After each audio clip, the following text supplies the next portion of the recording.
cleaner the air, the easier for all of us. So it's wise of you to recycle automotive waste properly. Take used oil filters. They can be turned into reuseful steel products, meaning less carbon in the air.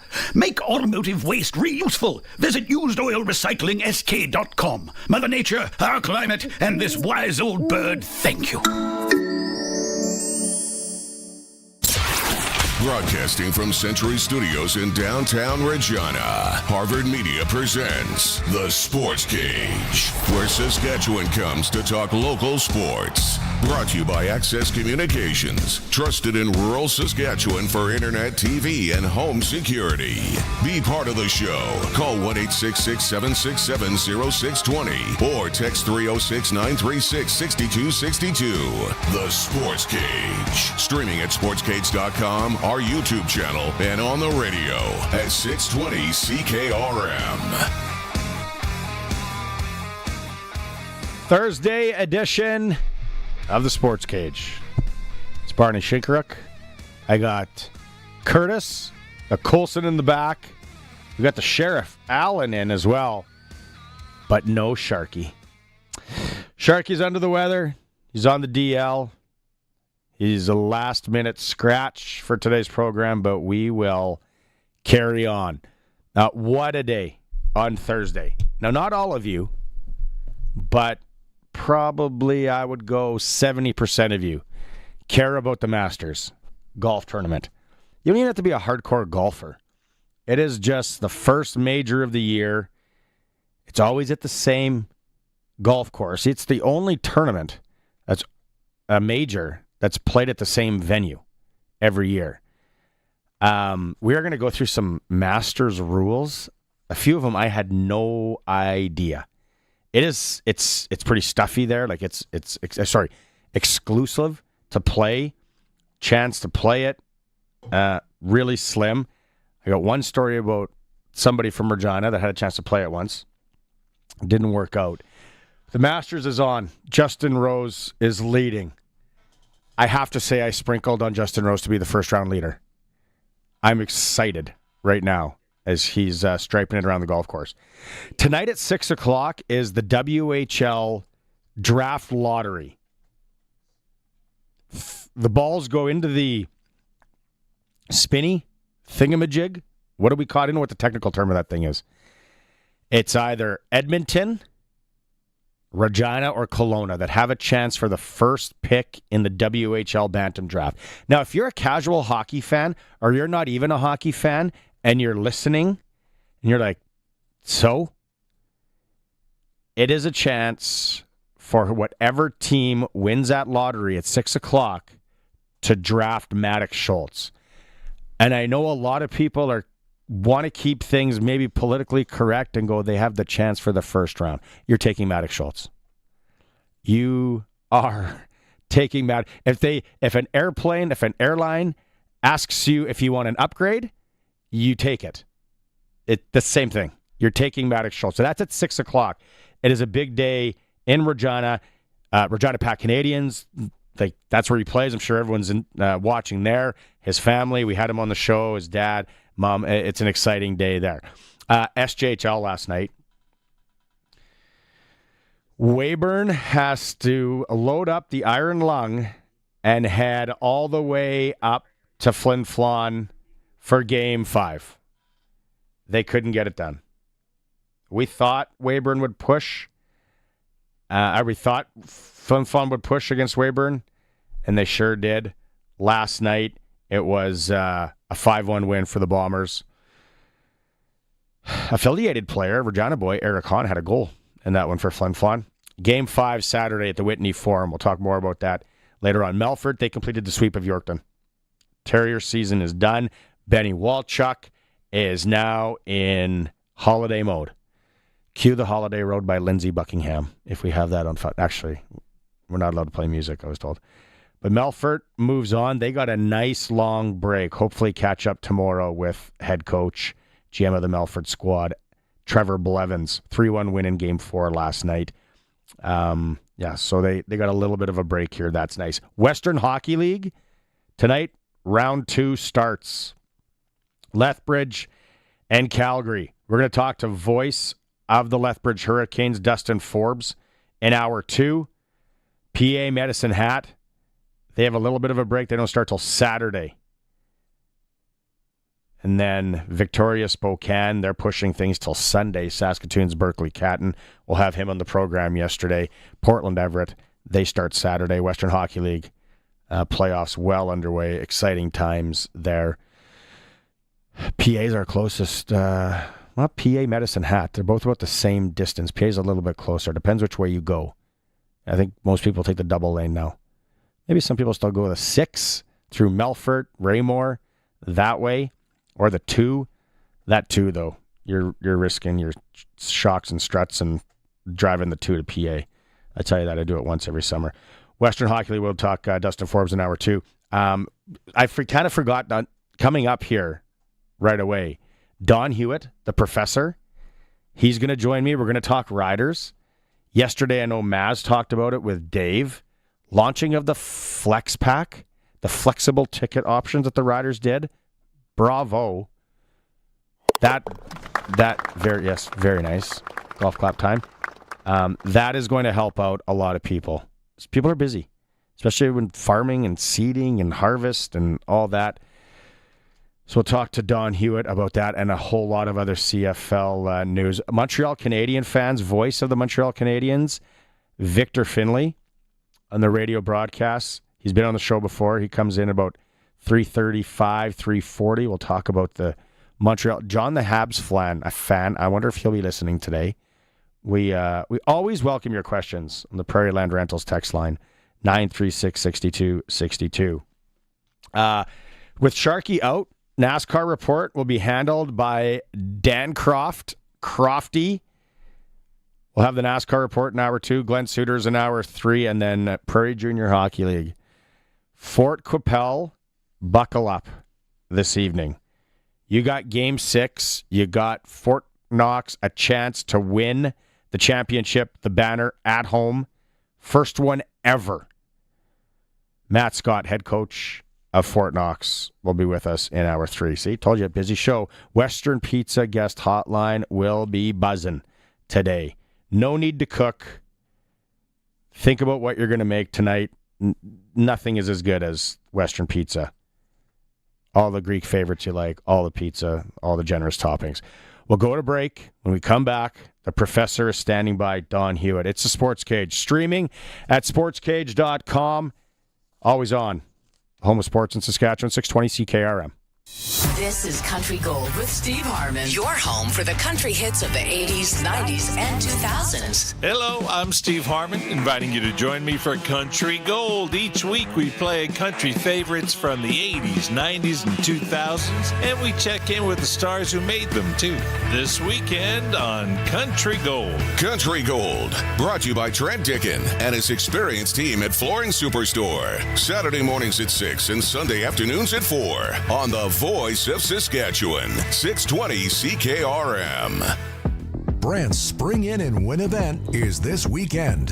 Visit your Brandt dealer and save up to $4,000 or get 0% financing on select tractors, mowers, and utility vehicles. Stop in on April 11th or 12th, and you'll be entered to win a zero-turn mower just for showing up. Get the season's best savings exclusively from Brandt. Terms apply. See your local Brandt dealer for details. Sask Lotteries has 50 years of winning behind us. And you know what that means? Lots of winning numbers. Numbers like over 1,200 organizations funded and 12,000 plus groups supported. $6 million given away annually in community grants. And the winningest number of all? $1.4 billion given back to the people of Saskatchewan through sport, culture, and recreation. And we're just getting started. Help us grow the next 50. Learn more at sasklotteries.ca.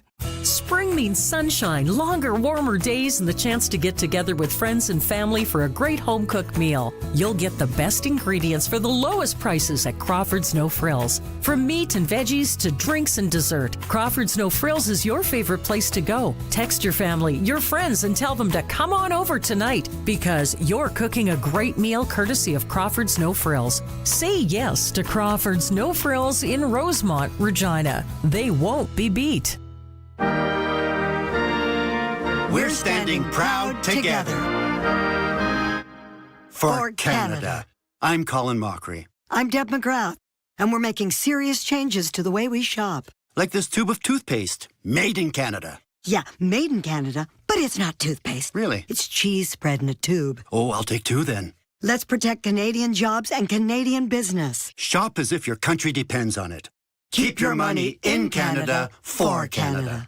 If your garage door is running a little rough, you don't need to be talked into something that you don't need. Sir, what you need is the new gigantic-esque, voluminous, astronomical, ginormous, gargantuan, exquisite air garage. Just call Busy Bee Doors, the local experts who have been in business for many, many doors. They can fix or replace any commercial or garage door. Wait. With me, you get a little garage door keychain. Please. Busy Bee Doors, the garage door specialists. Don't miss a minute of Sportscage. Podcasts are posted at sportscage.com. 620 CKRM. Yeah, you can go back and listen to those podcasts like I did because I didn't catch the full show yesterday. So I went back and listened to the Eric Francis yesterday and the Patrick Mayo, the golf expert that Maz had on. That guy was good. Dialed. Cost me money, though. Don Hewitt, the professor's joining us, because as soon as I listened to it, then I had to go back on the app and go, well, I should play on that. I should sprinkle a little bit on that guy. What if he wins now? I'm going to kick myself. It's a slippery slope, Don. I never, ever listen to myself after I've done any sort of broadcast, and you know why? I don't want to know how bad I was. Yeah. That's my reason. I'm half and half. I get what you're saying, for sure. Would you be watching the Masters today? Are you much of a golf guy? I just was.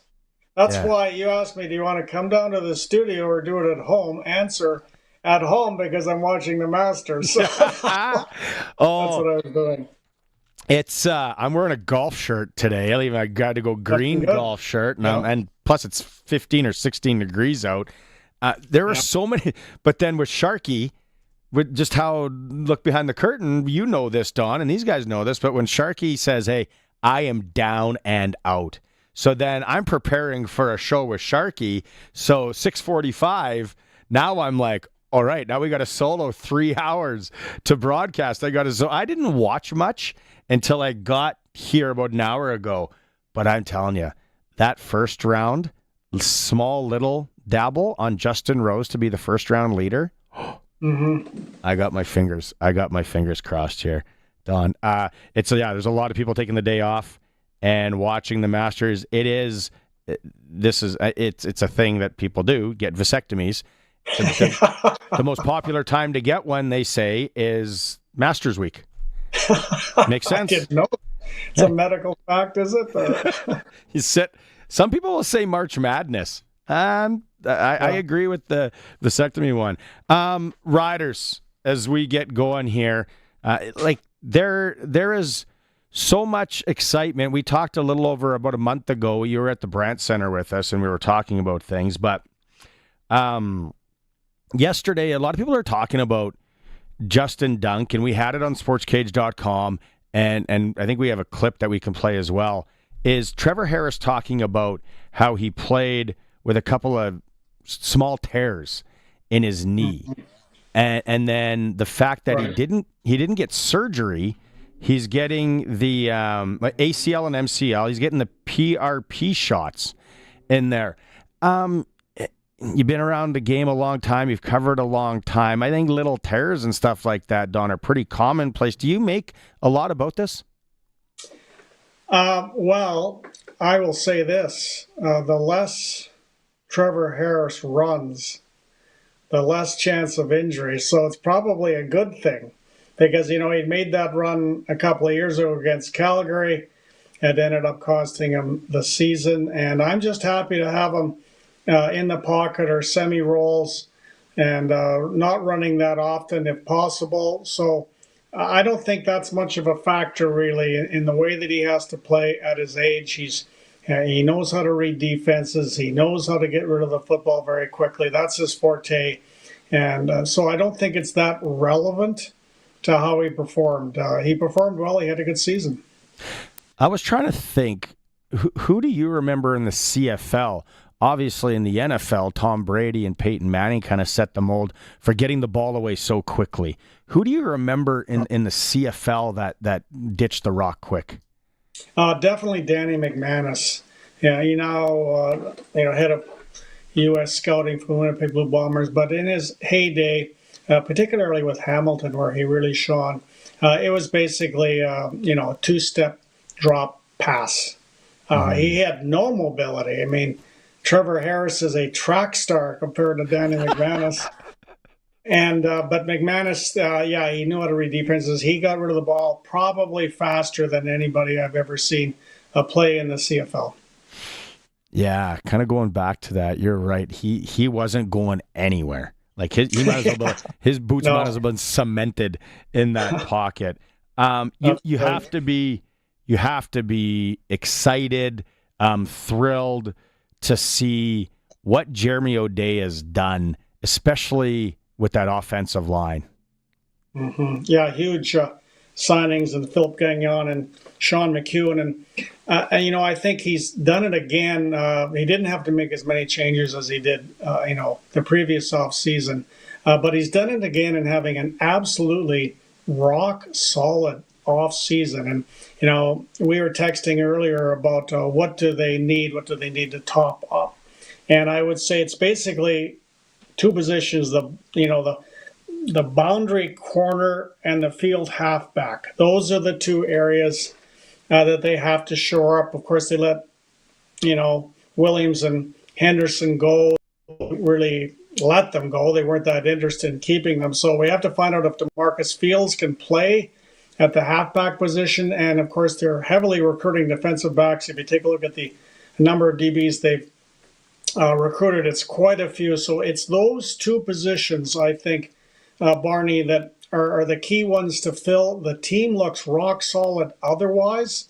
Very good. And I honestly would say if they can fill those two particular positions, the one halfback spot and the one corner spot, they've got Roland Milligan and DeMarcus Sales already, two of the best DBs in the league.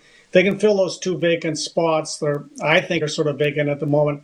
I think this team, depending on injuries, obviously, that can affect any club, but I think this team could go into training camp if they can find those two positions. They can actually be the best team in the West. Logan, extending Logan Ferland, right?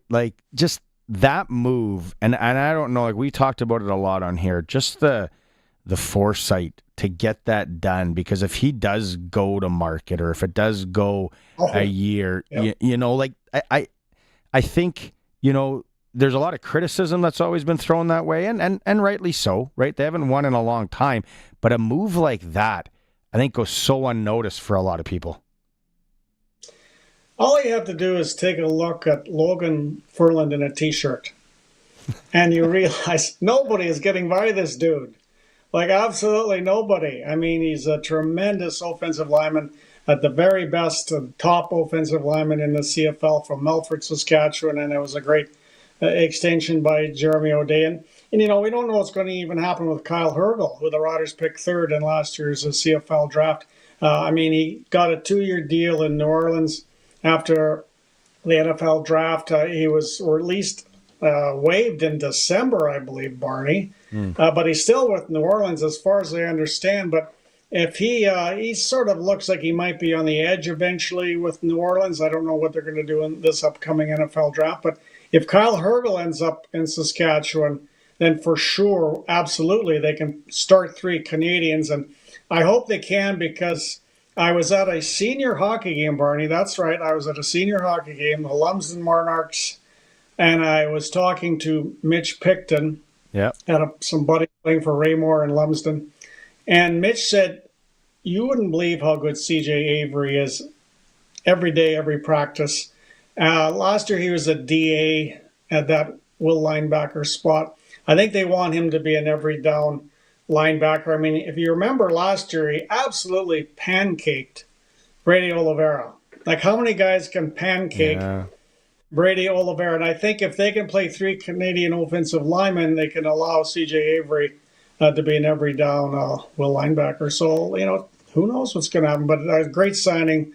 Logan Ferland is a rider. He's like a Roger Aldag. He's like a Bob Poley Barney, really. Yeah. I love it. Makes a guy want to have an OV and a stubby bottle. It's Don Hewitt, the professor, with us. What did you think about? I wanted to know what you thought about the salary cap and BC going over this year. It didn't work out for him. I think we all thought that it was going to be over. What was your thought on that? You make much about that? Well, I mean, they've stated repeatedly in the last few months that they're not doing it again. And we'll see what the new commissioner thinks about things like that. But they have agreements with the CFLPA, and they paid a heavy price. And the beneficiary was the Calgary Stampeders, who BC get an extra pick or so from the BC Lions because they were the worst team in the league. But the owner decided to pay a heavy price. He paid a heavy financial fine on top of the draft pick, so he paid for it. And I think it's more of a one-off, so it doesn't really bother me at all. I wish the Riders got the extra pick, but they didn't. But I don't think it's that big of a deal that he did that, because I don't think you're going to see it in any sort of commonplace way in the CFL happening. The Calgary thing, it's like they just happened to be standing outside the confectionery when the guy walked out with his big lotto win. It's like, here, have a little bit. I think so, yeah. Hey, shifting to hockey, right? Regina Pats are in the mixer here for the first overall pick. I don't know. You talked that you're now dabbling in the senior hockey front. Have you watched Maddox Schultz skate and play hockey? I've just seen him. I've seen him streamed, but he's a type of a player that I'll throw this at you, Barney. We're going to ask you a question. I'll pretend I'm the host and you're the guest. Ooh.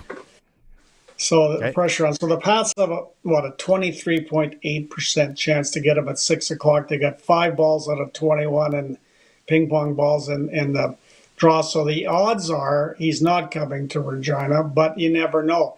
But I was thinking, throughout the course of Maddox Schultz's WHL career, and we don't know if it'll be like Connor Bedard, that's sensational, but it'll be a very strong WHL career for sure, to say the least. Would this ping pong drop mean $1 million to Pat owner Sean Semple? What do you think over the course of his Maddox's career? Absolutely. I think Don, it'll mean $1 million to Edmonton, to Kelowna, to any team. So the way I was actually talking with Chad Reach last night, played in the Western Hockey League long time, and we were just going through, and the one thing that he was really stuck on and driving home, which is true, is the amount of marketing possibilities when you have a player like this. And it gets you thinking, okay, maybe Edmonton, I personally think Edmonton will really put the screws to Regina if they get it and say, okay, we want prospect that's played, we want that prospect that's played, and then the Pats have a bunch of capital. Great question. I wonder, though, that if they go, nah, we got a great facility, we got a world-class facility, this kid possibly could, put 10,000 people in the stadium when he's 16, 17 years old, which isn't a stretch because we saw it with Bedard. Here's my take, and Bedard was an unbelievable talent. I've watched Maddox play with my own eyeballs last year and this year. I remember him in initiation or novice because my son's a year younger. And I remember seeing him out there, and we're talking, 5-6-year-olds. And I was like, well, that can't be. He's not, there's no way he's 5 or 6 years old. He skated like he was in AAA midget at that age. Like, and I'm not even lying. I'm not, like, it's not exaggerating. I mean, so to answer your question, I think that there is so much money at play for any team that gets them. The only thing that I'm really curious is because Kelowna hosts next year. So let's put ourselves in Kelowna's shoes. You're hosting the Memorial Cup next year. Now, Maddox can play 34 games with you. Once his AAA season's done, he can come up. As good as he is, I don't know how much of a factor he would be at 15 in the Western Hockey League playoffs in the Memorial Cup. So, Kelowna, what do they do with it? Like, that's a king's ransom. They got 4 balls. Well, that's a very interesting question. I mean, what Maddox Schultz could do, I mean, towards the end of the Pats season, everybody I know was talking about Pats season, not Pats, because the Pats rebuilding a young team. That goes to show you, that proves what you're saying is right, Barney. But I'm going to flip it. Ask you another question. What the heck are they going to do with Kelowna hosting the Memorial Cup in a year's time? And they were awful this season. I know they had Glen injured. Is that not a big concern for the Western Hockey League, how good Kelowna is going to be a year from now? So I think because they traded, Andrew Cristall, they traded Caden Price, they needed the Hamiltons. I was going to go back. The Hamiltons are really lucky, like, to get to Memorial Cup again. So if they win it, it wouldn't be like out of the ordinary if they pull this off. But they have some capital there, Don. So here, I'll throw this to you. Probably the best 19-year-old forward, or one of, that the WHL will have next year is Lakovic from the Moose Jaw Warriors. Right. Now. Absolutely. What else does Moose Jaw have to possibly give Kelowna to where Maddox Schultz plays 30 minutes down the road for Jason Ripplinger? Wow, what a great question, or great even thought.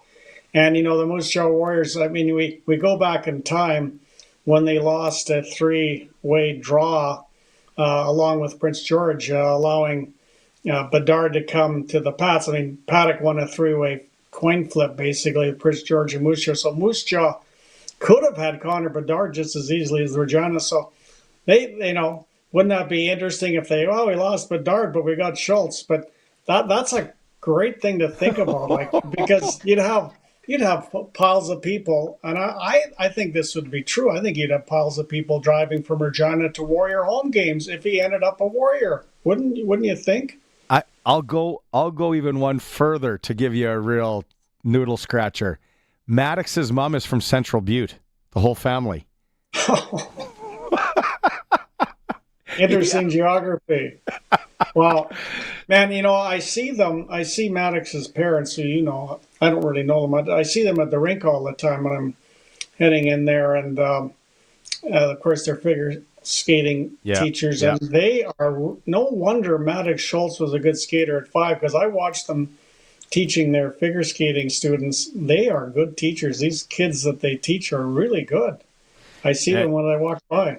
Yeah, my daughter is lucky enough once a week to basically, or every other week, have a power skating with Dave Schultz. Loves him. He's so good with the kids. He knows how to joke and to they're great. Kay, I know you want to stick around? We got the voice of the Montreal Canadiens, Victor Findlay, coming up. I definitely want to stick around. Are you a Habs guy? Yes, I am. Oh, and Victor does a great job. Victor does, some TSN regional games sometimes. He's very good. He is. Great guy. Okay, let's go to break. The professor's going to stick with me. It's the Sports Cage. We're streaming at sportscage.com, always on the mighty 620 CKRM. This is it. Hospitals of Regina Foundation Home Lottery early bird deadline is midnight tomorrow. Heads will turn and hearts will race in your 2025 Corvette Stingray, featuring 495 horsepower and precision Corvette handling. If money moves you, choose $100,000 instead. Plus the $1.6 million grand prize show home, custom built by Ripplinger Homes, and $50,000 cash. Don't wait. Early bird deadline midnight tomorrow. HRFHomeLottery.com. Brant's Spring In and Win event is this weekend. Visit your Brant dealer and save up to $4,000 or get 0% financing on select tractors, mowers, and utility vehicles. Stop in on April 11th or 12th, and you'll be entered to win a zero-turn mower just for showing up. Get the season's best savings exclusively from Brant. Terms apply. See your local Brant dealer for details. It'll be take me out to the ball game or take me down to the rink before you know it. And Extreme Hockey and Sport will have you ready for everything this season. You'll be all set for the ball diamond with team kits, bats, gloves, accessories, and training products in stock. And of course, they've got everything to get you geared up for spring hockey. Whatever your spring sport is, Extreme Hockey has you covered. 1425 McIntyre Street and the Pro Shop, conveniently located at the Cooperator Center. I'm standing for Canada. Hi there, I'm Rick Mercer. This is not a rant, just a polite Canadian request. Let's use our collective Canadianness to protect Canadian jobs and Canadian business. If the label says made in Canada or product of Canada, buy it. Shop as if your country depends on it. Keep your money in Canada for Canada. Keep your equipment out of the rain and mud this spring by storing it in a new building from Olympic Buildings. A new building on your property can serve as a shop for equipment or hay storage, a riding arena, and so much more. Olympic Buildings in Regina can store it all. Visit olympic-buildings.ca. Text CKRM 306-936-6262. Powered by Prairie Land Rentals. They've got everything you need for your projects. 600 Albert Street. PrairieLandRental.com. This is Sportscage. Be part of the show. Call 936-6262 or toll free 1-866-767-0620. 620 CKRM. It is Thursday for Access Communications. Barney Shinkaruk, the C's, the Sheriff, the Professor Don Hewitt sticking around. We're waiting for Victor Findlay, voice of the Montreal Canadiens, to hop on the stream, and then he'll join us. I know yesterday Eric Francis was in talking to Maz. Did you see what happened to the Calgary Flames last night, Don? Yes. Well, yeah, I got the story, and a lot of texts from my Calgary buddies just, woe is me. It looks like they're toast now, I think, Barney. Oh, well, I'm busy, and I flip it on, and I'm looking, and I'm like, okay, 3-1, and what was it? Like just under 5 minutes left for something.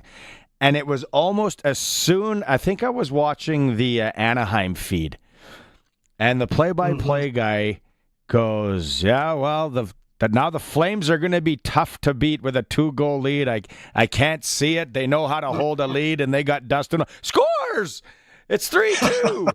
And I'm like, okay, 3-2, whatever. And then it's like literally under 20 seconds later, left wing shot, they tie it up, goes to overtime.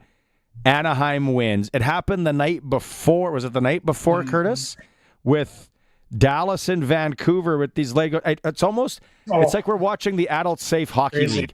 No league is safe at the Cooperators at 11 o'clock at night. Look at that. Yeah, Vancouver. 5-2 down to Dallas. That was incredible. I mean, the Canucks aren't going to make the playoffs either, but they can hang their hat on 3 goals and last minute of play all summer, really. After that one, that was historic NHL history being made 2 nights ago. That's for sure. But Flames just didn't have it, I don't think, Barney. And I think they were well coached, good structure, but they just didn't have enough overall talent on their team outside of that outstanding goaltender, young Wolf. They need a few more D-men and a few more forwards who can put the puck in the net. I feel bad for Flames fans, which I never used to because I really despised them. But now it's like I was really kind of rooting for them to get in. And it's not the Canadian thing at all for me. It was just that they were just grinding. They were just finding these grindy ways to stay in games and to get points. And I was like, you know what? This is kind of cute. I'm going to cheer for these guys. But it's for a Flames fan. Now you're kind of stuck in that middle spot again. Your draft pick's going to be just okay, right? You didn't tank. You didn't cash it all in to get a better pick. Now the Flames are just going to kind of be middle-ish pick wherever they land. So that's the unfortunate thing that I see for Flames fans. In Vancouver, I've watched them. I want to say I watched 3 Vancouver games in the last month. Jekyll and Hyde. I had no idea what I was going to get. Right. Well, they've got such a problem with Elias Peterson. I mean, that highly paid, apparently some personal problems away from the rink. Rick Tocchet, has done a great job with what he's had to deal with this year for the Canucks, wouldn't you say? Yeah, and that they want him back too. Just an absolute mess of a locker room. It would be like dealing with children compared to when he played, where you could just throw a guy up against the wall and say, smarten up. Instead, they got all these personalities to try and juggle. Again, I'm not in the locker room. I don't cover the team. I don't know it well enough. But just from an outsider looking in, there was some bad chicken going on there. It wasn't that hard. Well, there was. I was going to say this to you, though you were saying it wasn't a Canadian team thing, but it's going to be interesting how people change, or if they will change at all in the playoffs with what's going on with the tariffs and whatnot and the politics in the U.S. and how Canadians are feeling more united and whatnot together. I've always sort of in recent times cheered just whoever the Canadian team is. I'll cheer for them, even if it's the Maple Leafs. In the last couple of years, as a lifelong Hab fan, I'd even cheer for the Maple Leafs. I think I would predict this is going to get more accentuated. I think people are going to be cheering so hard for the Canadian teams, all 7. Well, they're not 7 of them aren't in the playoffs, but all of the Canadian teams in the playoffs. I think it's going to be quite dramatic for television ratings. I honestly do. I think Canadians are going to band together and support everybody. Toronto, Montreal, Winnipeg, Edmonton. They're all going to be supported more than ever. What do you think? I can't believe I'm going to cheer. I'm going to cheer for Winnipeg. I am really going to root hard for. I might even go as far to buying some paraphernalia. Winnipeg, if they win 2 rounds, I think I might go there. Hey, Western Pizza. Well, they might. They might. Always sponsoring the guest hotline. We love our Western Pizza. It's a perfect night. Pick up a pie, maybe some of the Greek favorites that you like. Let's go out there right now. He is the voice of the Montreal Canadiens. Don was talking about him. Don really likes listening to him because Don's a Habs fan. Victor Findlay's back on the program. Victor, thanks again for making some time. I got to tell you, brother, that if I said I'm going to have Victor on April 10th, the last time we talked, and the Habs were going to probably be secure in the playoffs, I didn't see that coming. What a ride it's been for you. Yeah, I mean, it's tough to put it into words, to be honest with you, just with everything that's happened in this organization. And it's not just the wins, it's the way they're winning games, coming back with 8 seconds to play against the Florida Panthers to tie it and then win it in overtime a few weeks ago. Guys coming back from injury. Now Ivan Demidov is showing up. Lane Hudson seems to be the odds-on favorite right now for the Calder Trophy. It's hard to see that race changing in the last week and a half of the regular season as well. So just so many things right now that are going right for the Montreal Canadiens. And I think it was Brooks Koepka. We are in Masters Week here, who had a quote. I remember about when you're playing your best golf, you feel like you're never going to lose it. And then when you're at the bottom of your game, you feel like you're never going to get it back. Right now, Montreal are playing their best golf. They are playing their best hockey, and they feel like they're never going to lose it right now. Where do you see Demidov fitting in here? I know that's kind of the hot button question. Is he going to be top 6, bottom 6? Coming from the KHL, playing against men, where do you see it? I see him second line wing right away. I think Montreal's biggest weakness right now, you're not touching the first line. You're not touching Slavkovsky, Caulfield, and Suzuki. You're not touching the third line either with Dvorak, Gallagher, and Josh Anderson, who I think have been fantastic. And I don't think the Habs are where they are right now without those guys. You're not putting Demidov on the fourth line either. As much as I love, the way that Yoel Army and Jake Evans have played the game this year, that's the penalty kill right there. And I don't think putting Demidov with those 2 guys is the best situation.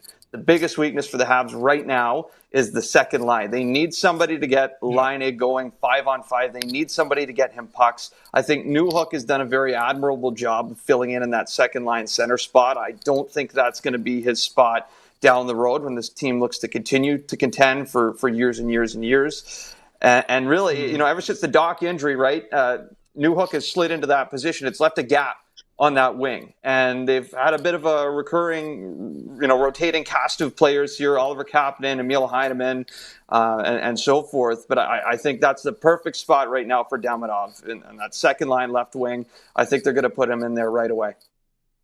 Now, Demidov, there's rumors, Victor, that he may play Monday night, I believe, against Chicago. Is there any truth to that?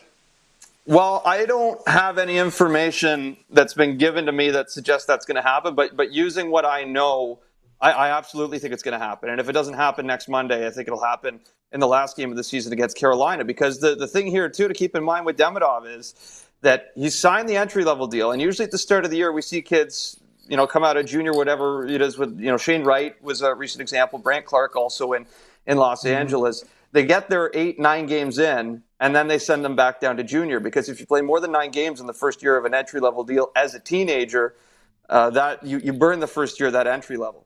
So if Demidov shows up here and he plays the last 2 games of the regular season, that gives him, because he's a teenager, another 7 games into the playoffs that he can play, where if he doesn't exceed that 9-game limit, Montreal will get a slide on that entry-level deal. And when you consider that this is a team that's looking to build and be competitive for years to come, you're going to have to start factoring in the salary cap at some point. It's not something we really talk about right now because they're still in a rebuild, but not far off of that being a serious consideration. So I think it's a perfect scenario. If Demidov comes here, plays the last 2 games of the regular season, then whatever, if it goes 7 games in the first round against Washington, which is the likely opponent right now, then you could play him all 7. Don't have to worry about that. But then if you get through to the second round, whatever, all bets are off at that point. You're going to play. If you're going to burn however many years you want to off that entry-level deal, he's going to play in the second round. I love it. You take a look at the Capitals, a big physical team, and it looks like 99% sure they're going to play the Capitals. Now, you'd have to think that they're going to be trying to hit Hudson as hard as they can, as much as they can, and go after him a bit. And then I'm just thinking off the top of my head, well, Arbor Xhekaj, he can't crack the defensive core at the moment, especially with how well Goulie's playing. And it looks like he's been beaten out to be a defenseman in the top 6. So can you play Xhekaj as a 7th defenseman, not to fight, but just to play physical hockey? Or can you put him, is it possible even to put him on a wing on the 4th line, just to give Montreal a little more size against such a gigantic Capitals team, and in case they're going to take liberties with Lane Hudson? Yeah, you know what? It's really tough right now to find a way for Xhekaj into the lineup. Personally, I don't see him playing as a forward. He's never done that in junior, nor since he's joined the Montreal Canadiens. And I think, Marty St. Louis likes to use that line with Evans and Armia. And recently it's been Pezzetta in that spot, who's actually pretty tough in his own right, too. But I think, Oliver Kapanen's played quite well right now, too. And Demidov comes in. I don't think they want to just take Kapanen out of the lineup either. I think he would be most likely to slide into that 4th-line wing spot. But, as you mentioned on defense, you're not touching Goulet. Carrier's a given. Hudson, Matheson are in every night. David Savard probably stays in, too, because he's a key person on the penalty kill. So the one guy that might be kind of in the red zone there is Jaden Struble. But, he's played really well since the Four Nations face-off break. There's a lot of things I like about his game, too. So there's nothing that anybody right now in the top 6 defensemen for Montreal has done to play themselves out of the lineup. So I think that'll be a card that Marty has in his back pocket or up his sleeve if he feels like at some point he does need to get Xhekaj in to correct the course a little bit, because absolutely Washington are going to run around there with guys like Tom Wilson and they're going to play this team tough. But at the same time, to just go back to your point on Hudson, for sure he's going to be a target. But Lane Hudson has managed to go the entire year. And of all the things he's done that have been so impressive in his rookie year, maybe the most impressive for me is he's never been caught once. He's never been lit up. He's never been blown up by anybody. The biggest hit he took since he showed up in Montreal was game 1 of the preseason. It was the rookie tournament game. Toronto, Montreal, and Rhett Parsons, former defenseman for the Medicine Hat Tigers, got him in the far side corner of the offensive zone. He's never been rocked like he has since that rookie tournament game. He is a very, very shifty, elusive type guy. Not easy to catch, Lane Hudson. Hey, you guys are Hab guys. Like, Don dialed in here, but as a passive Habs guy, I'm sitting there going, the four nations and what happened there didn't really affect them that much. How many guys did they have go to the Four Nations? Like, they kind of came through that unscathed.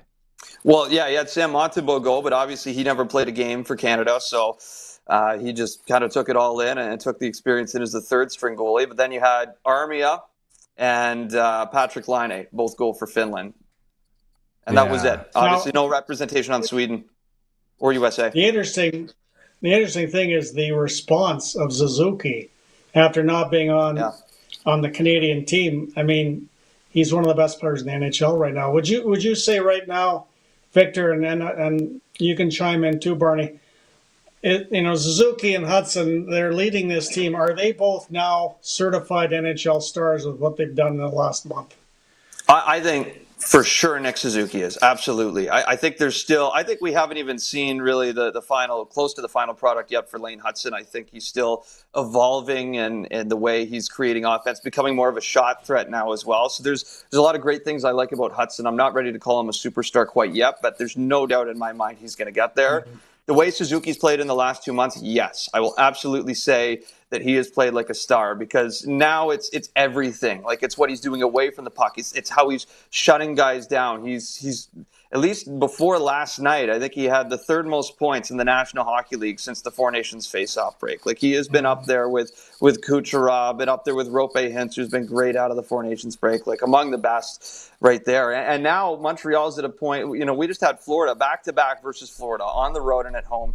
And in the home game, Montreal last change, Martin St. Louis is trying to get Suzuki and his line out there against Barkov and his line. And Montreal in the last year actually had a +5 or a +6 against Alex Barkov's line on Florida. So you're taking one of the best defensive shutdown, probably the best defensive shutdown two-way center in the league, and Barkov. And Marty's looking at his guys, Suzuki, Caulfield, and Slavkovsky, saying that's who we want out there on the ice. And they've had success against him. Why this uptick? And you love to see it with players, especially when it's on your team, Don, for sure. But why this transformation or uptick or coming out party for Suzuki? Does it have something to do with St. Louis? I think it's just a natural course of development for Nick Suzuki. It's so hard to do what he's doing in this league at this level every night. And like I said, it's not just the offense. And I think that's the thing with Nick, is that he's always been a little things, detail-oriented type player, even though he was, I think, a 3-time 40-goal scorer in the Ontario Hockey League. He's playing the same role now that he was then when he was with Owen Sound and the Guelph Storm. Mm-hmm. So I think for Nick, it's always been, good habits, defense first, and figure out the offense as it comes. And that's taken a little bit of time. But now the guys that he's playing with are also getting better. So I think it's both of those things kind of going in parallel. Like, Slavkovsky continues to develop. I think, Caulfield has done a really great job this year of finding ways to get lost in coverage and be in better areas for Nick Suzuki and Lane Hudson as well to find him for offensive opportunities. So I think it's just a natural progression of the way Nick Suzuki has developed his game, but also the guys around him. Don, I'm going to let you have the last question to Victor. Thanks, Barney. It's very you're in charge. It's very nice of you. One thing I'd say, Victor, if you take a look at the Montreal Canadiens bench, I have never seen any other team in the NHL this season, particularly now, that are so emotional on the bench and so together on the bench. There's not another team that seems as dialed in as a unit as Montreal. Would you agree with that from the body language you see on the bench?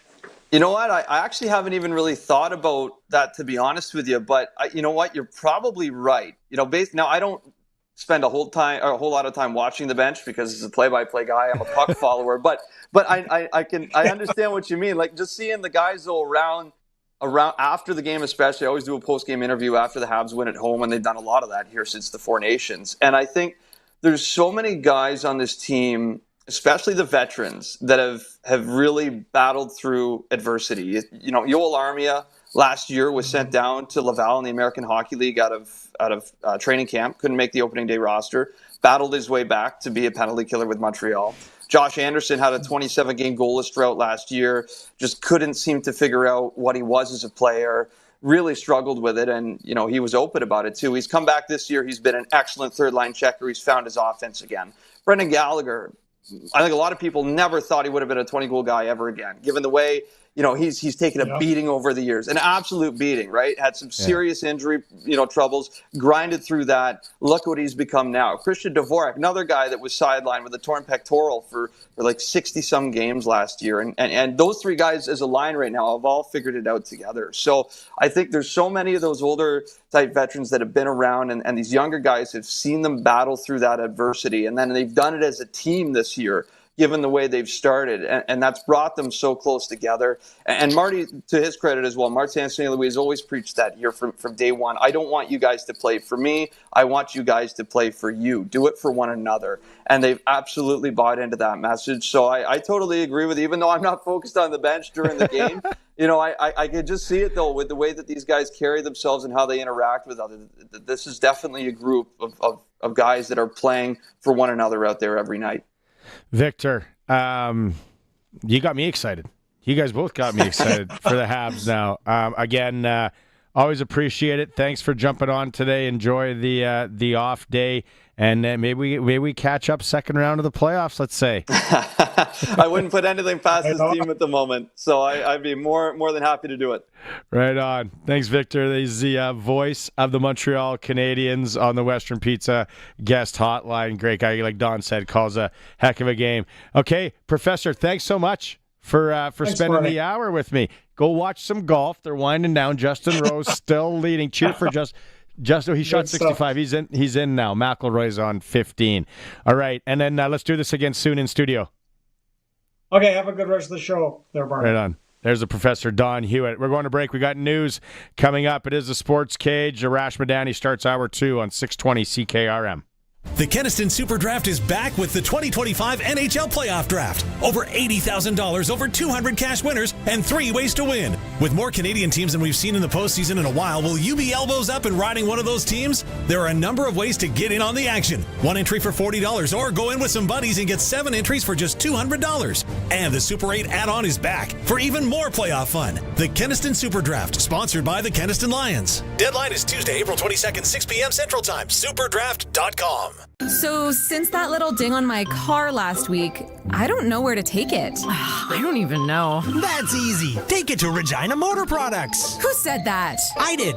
Down here. I'm Terry the Tire. Regina Motor Products Chevrolet Collision Center and SGI accredited auto body repair is a full-service collision and body shop that works on all makes and models. Just submit your claim to SGI and set an appointment to get your appraisal done. Easy. I bet you're tired after saying all that.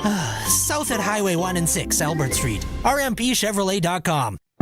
Brandt's Spring In and Win event is this weekend. Visit your Brandt dealer and save up to $4,000 or get 0% financing on select tractors, mowers, and utility vehicles. Stop in on April 11th or 12th and you'll be entered to win a zero-turn mower just for showing up. Get the season's best savings exclusively from Brandt. Terms apply. See your local Brandt dealer for details. Bessie and I hate automotive waste dumped into our back 40. There's not an endless supply of oil and plastic, so it's very clever of you to recycle automotive waste properly. All that yucky used oil and antifreeze material can be turned into reuseful products. Please make automotive waste reuseful. Visit usedoilrecyclingsk.com. Mother Nature, our land, and our whole herd. Thank you. Mirror on the wall. Who has the fastest wireless internet of them all? Glasser's TV, your Saskatchewan authorized dealer, your Majesty.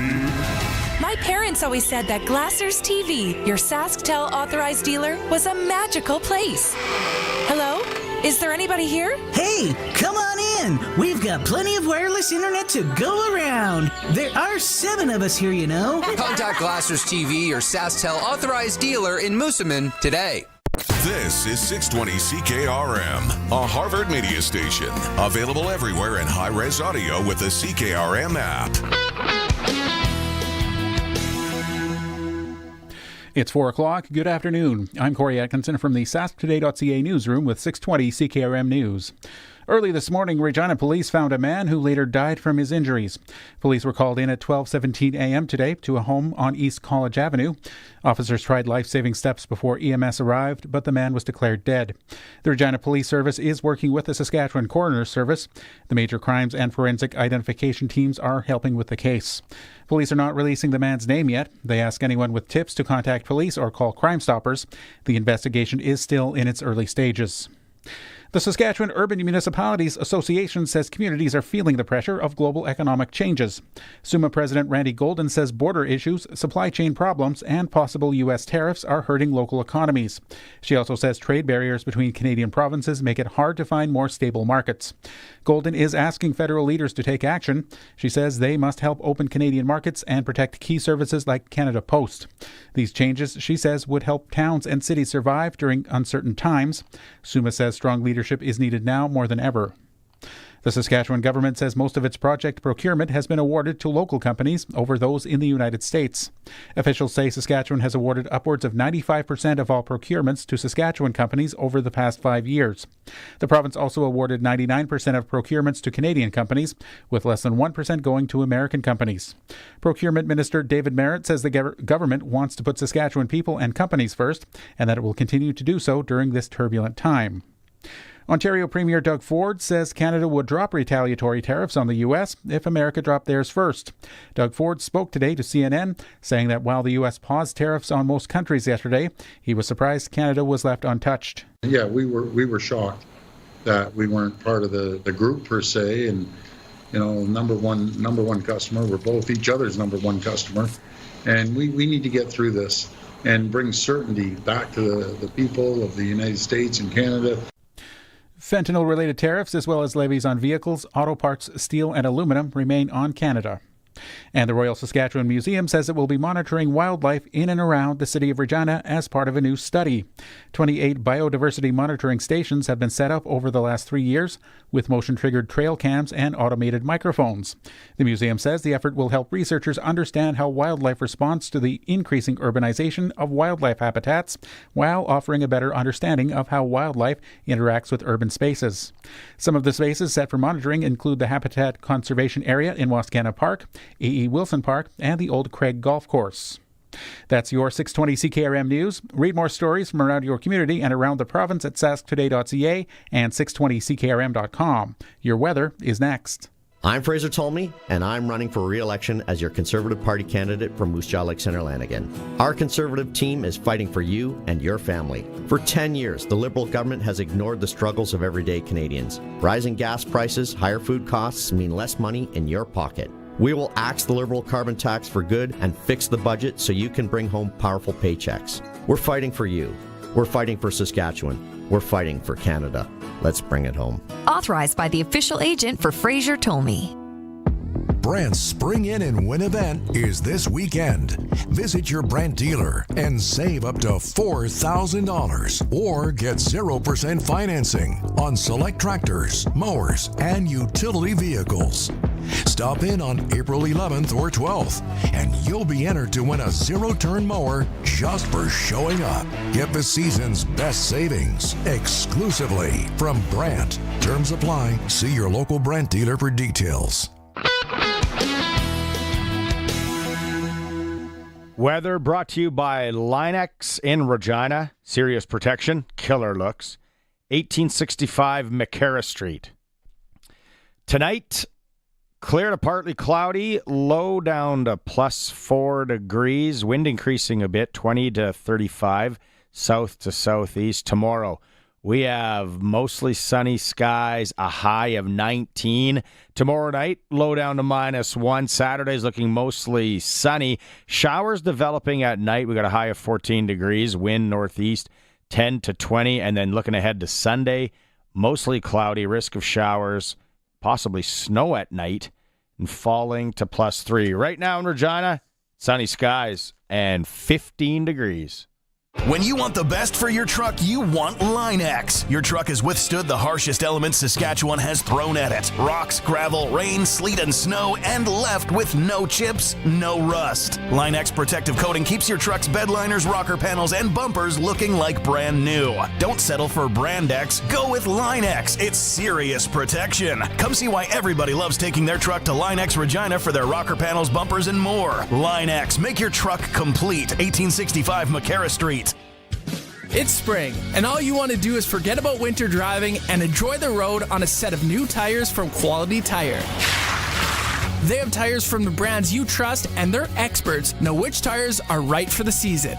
It's all about quality selection, quality prices, and quality service. Trouble-free driving starts with quality service from Quality Tire. So spring in today with 9 locations across Saskatchewan.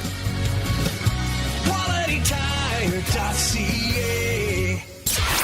Broadcasting from Century Studios in downtown Regina, Harvard Media presents The Sports Cage, where Saskatchewan comes to talk local sports. Brought to you by Access Communications, trusted in rural Saskatchewan for internet, TV, and home security. Be part of the show. Call 1-866-767-0620 or text 306-936-6262. The Sports Cage. Streaming at sportscage.com, our YouTube channel, and on the radio at 620 CKRM. Hour 2 of the show. Justin Rose, clubhouse leader right now at the Masters, -7 after a tidy 65. It's Barney Shankara, Colson Curtis, the Sheriff. Thanks to Don Hewitt for being with me in hour 1. That was fun. It's for Access Communications, like the voice said. You can always have your say on the Prairie Land Rentals text line. Right now, Husqvarna promos are on. 600 Albert Street. You get to deal with the owner with like 16 degrees and 19 or 20 degrees tomorrow. It is going to be backyard project season. So if you're watching the Masters this weekend, you're playing Dodge Wife. She's upstairs, you're downstairs. You're hiding to not do any projects, to get in one weekend of watching golf, and then after that, then the grind can start. Really interesting, really exciting night in Fort Capel tonight. It's Game 6. Fort Knox, Saskatoon Wesleys. A chance for Fort Knox to win their first ever Prairie Junior Hockey League championship. That game, 7:30 puck drop. We'll talk to head coach of Fort Knox in hour 3. And Matt Scott will stop by. Let's go back out on the Western Pizza guest hotline, and it is Arash time. It's time to go coast to coast with Arash Madani for Smart Investing Solutions. Be smart with your money. Call Brian Gawley at Smart Investing Solutions, 546-2533. Talking Masters, Arash. See, I wore a nice green golf tarp. I see that. It is, I was supposed to go COVID year. Obviously, that went all weird. They played it in the fall, which is still close. I didn't get to go. I've never been. You have been to the course. The one thing that they say, and you kind of start to get it when you watch it on TV, is the undulation. There are some long, hard walks when it comes to hills. That makes sense why the older guys, the Tiger that's always hurt, the body breaks down. What makes it so unique from your side of things? Well, so many things, Barney.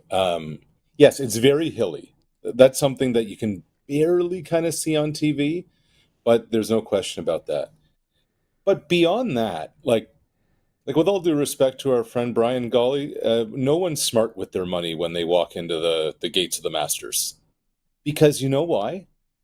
Everybody there is having the best day of their life. For 95% of the patrons, not the gallery, the patrons, this is their bucket list day, their bucket list moment. They have waited their entire lives, wanted their entire lives to get here. It's the cathedral of golf. It's one of the meccas of sport. And when you walk inside those gates, honestly, like, I get chills just thinking about it, and I haven't been there since 2011. And I'm not really a big golf fan, but there's something different. Like there and Wimbledon are the two places that when you're kind of there, everyone's just watching the day go by with this smile on their face, and they just couldn't be happier, man.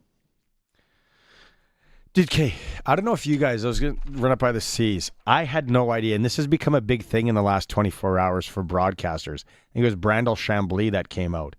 So you get somewhat reprimanded for calling it the driving range. It's the tournament practice facility. You don't call it the back nine.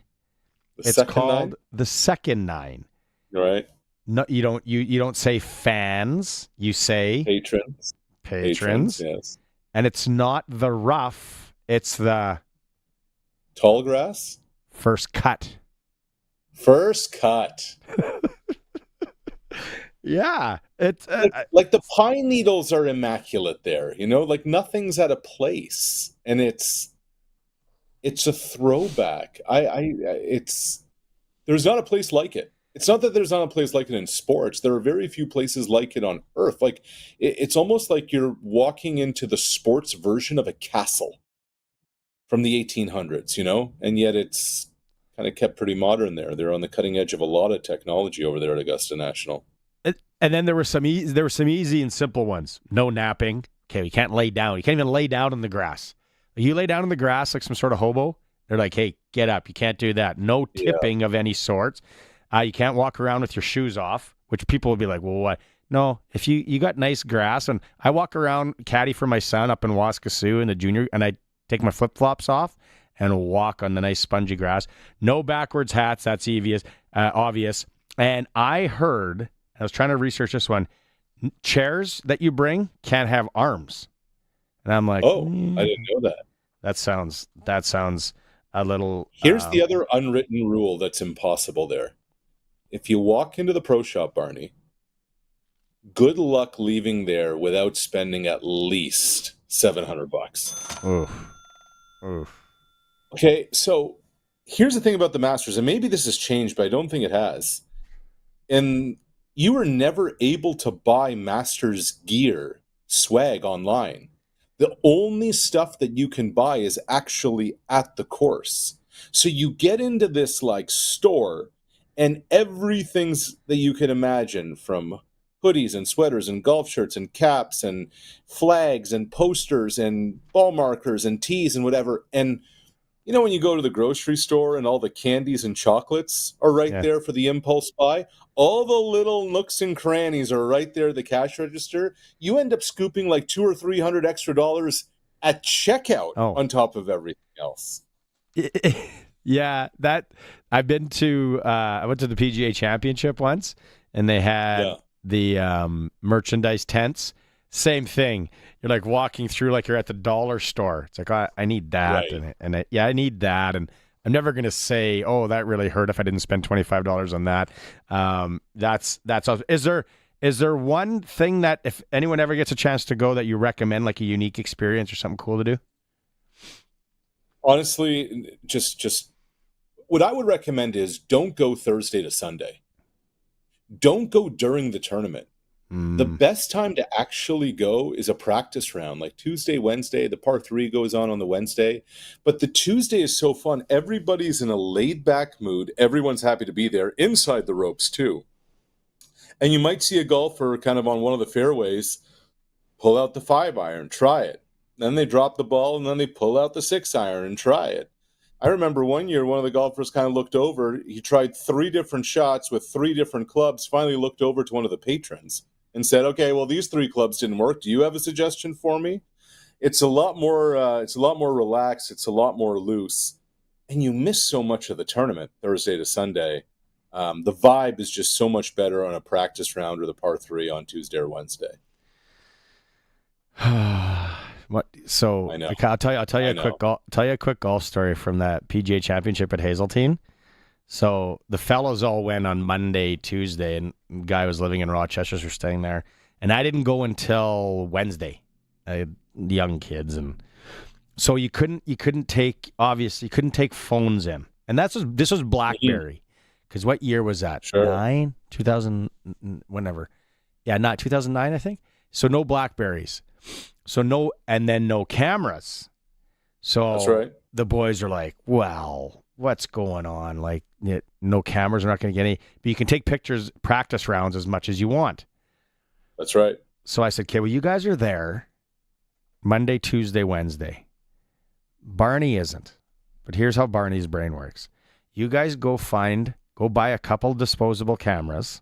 Remember the old click, click, click, those ones? I do. Put them in the yellow, gold, Kodaks. Yep. Put them in some Ziploc bags. Go and hide them somewhere in the bush. Then on Sunday, it's search. Or we go and search for them, grab them, and the mission's complete. Worked textbook. So when Y.E. Yang sinks that putt against Tiger Woods, and he's like this, I'll send you it.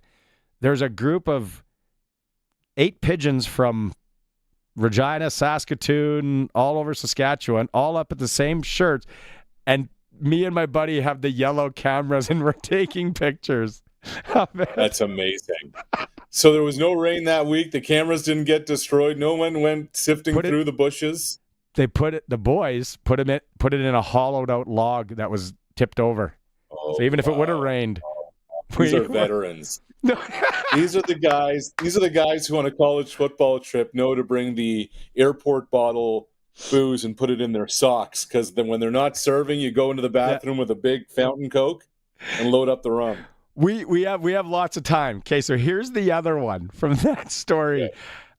I fly in Wednesday. Have a few on the way down.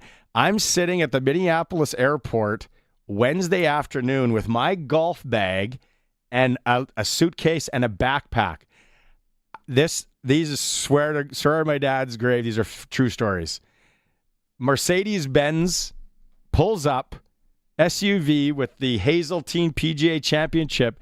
Guy hops out, pops the back trunk, and goes, "Mr. I can't remember the last name. I'm here to grab you." And I'm like, no, wrong guy.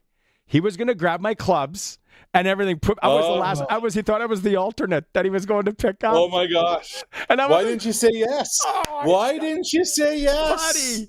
When does he get word? Does he get word on the drive and he has a chuckle? Do I actually get on the ground and then tell the boys, "Hey, I'm on the range. Come and wave"? I don't know how far the that would have range went. or the tournament preparation area. Yeah, I would have tried to get to the range as quick as possible. I don't know. How scary but fun amazing. That would have been. What a wild ride.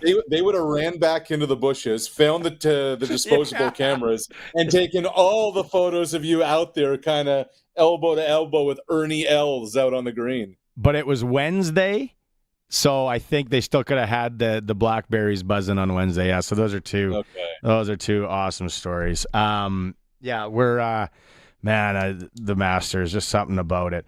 Let's shift. By the way, for those listening on the radio, not watching the stream, this is the other thing that's amazing about the Masters.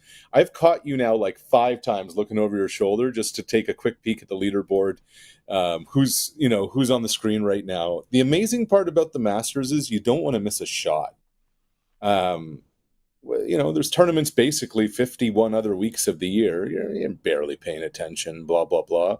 I have like Masters traditions that I do with buddies on Friday and Saturday, and then Sunday's just the couch day. It's just funny how like it just grips you this weekend, no matter what it is. Oh, man, imagine getting to play it. Like I know. It scares me on where I would put balls. There'd be houses that people have never seen before that I'd be paying for windows and insurance claims on. You might find one of Rory's balls from 2011. I would hit it over that house to whatever's on the other street. I'd be so puckered up. Oh, it'd be scary. Let's talk some CFL here. I'm curious to get your take on maybe. And I had Don Hewitt in with me earlier, and it's professional sports. You hear guys playing with slight tears in their knee, slight tears in their shoulder, slight tears in their biceps, obliques, whatever. Tells Justin Dunn from 3 Down Nation and our Rider Broadcast Network team that he played with ACL, MCL tears last season. No surgery, though. He got the old PRP shots. What's your take on that story, Arash? It's funny, we talk about the Masters. Tiger Woods got some PRP shots when he was coming back to tour a number of times. I don't want to say I'm stunned. It's just amazing how these guys are wired. Like, partially torn ACL, torn MCL, and all he's thinking about after week 3 is how do I get back by week 11? Look, Trevor Harris is a gamer, etc. I wonder a couple of things, Barney. I wonder if the PRP is going to be enough to get him through an 18-game season, especially at age 38. I think those are real questions. I wonder, and this is so hard to do in football, I wonder if you try and load manage even a little bit, especially now that Jake Mayer's in town. Would you think about doing something like that? I thought it was really interesting. I mean, Harris kind of said it tongue-in-cheek that he feels he's a lot more mobile now. What do you call himself? Trevor Vick or something like that? But I think that the most important thing to me is not his mobility per se, but his ability to move around in the pocket. Will he be able to dance? Will he be able to create space for himself? Will he be able to create time for himself as the season goes on? I think this is the first chapter of the story. The second chapter is, okay, he's back. He's feeling great. He hasn't been hit in a while. What's going to happen when you get through the grind of the season, and would that knee maybe swell up on you or not? I think these are real questions that are going to only, like, time is going to, and getting hit, will answer. Yeah, I just think with the advancements and, rehab medicine, all that, like PRP shot, you would have told someone about a PRP shot 25 years ago. And thinking you're going to a country bar on a Thursday night, going to the there you go. Back bar, shots 2 for $5, beer 2 for $5.50. What about the Bombers? The $7 million in profit last year. Doesn't it feel that the league has become haves and have-nots now? And the haves are fewer and far between, especially at a time where Edmonton's struggling, Calgary's struggling. Who knows what's happening in BC? But look, like, this is what happens, man, when you win and you invest in community initiatives like the Bombers have. They are all over the province. They have boys and girls, men and women flag football, not league initiatives, team initiatives. They're always there in the West Final, it seems, doesn't it? Hosting the West Final. The Rum Hut, and on a Friday night in the summer, they've made it the place to be. Barney, I thought the most intriguing part of their announcement yesterday is they announced a profit of $7 million and then said, we're going to reinvest $7.1 million back into capital projects to keep that stadium kind of cutting edge, to make sure that, things aren't going to go by the wayside. I thought that was a really smart, progressive move by the Bombers. But a $7 million profit is amazing, because I know there are teams out there that lost double-digit in the millions, like 10+ last year. Really? Yeah. Don't want to say names. No, just that's a hefty. Those are the teams that are cutting their cell phones and company vehicles on guys and things like that. It wouldn't be hard to figure out. How do you think some of these teams become more profitable? Let's go to Edmonton and Calgary. Obviously, getting people in the stadium is a big thing. Can that do it? Can they get the people in the stadium? I think in Edmonton that's going to be a very intriguing conversation, especially with new ownership, right? You go from a community-run organization, how you've always been doing it, and it's just kind of, it really is just, it's almost like the air has come out of the balloon and you've just watched it kind of, flutter away. It's just regressed more and more year by year over there. It looks like they're going to do some refurbishments to Commonwealth Stadium. That's needed. If you've walked in there in the last 5 years, you probably thought it was 1995, not 2025. Last time I was in there was for Metallica, and people are urinating just in the corner, over and over and over. And I get okay. Okay, Find a bush. Guess. Right. look, I think winning is one thing, getting people in the stands is the other.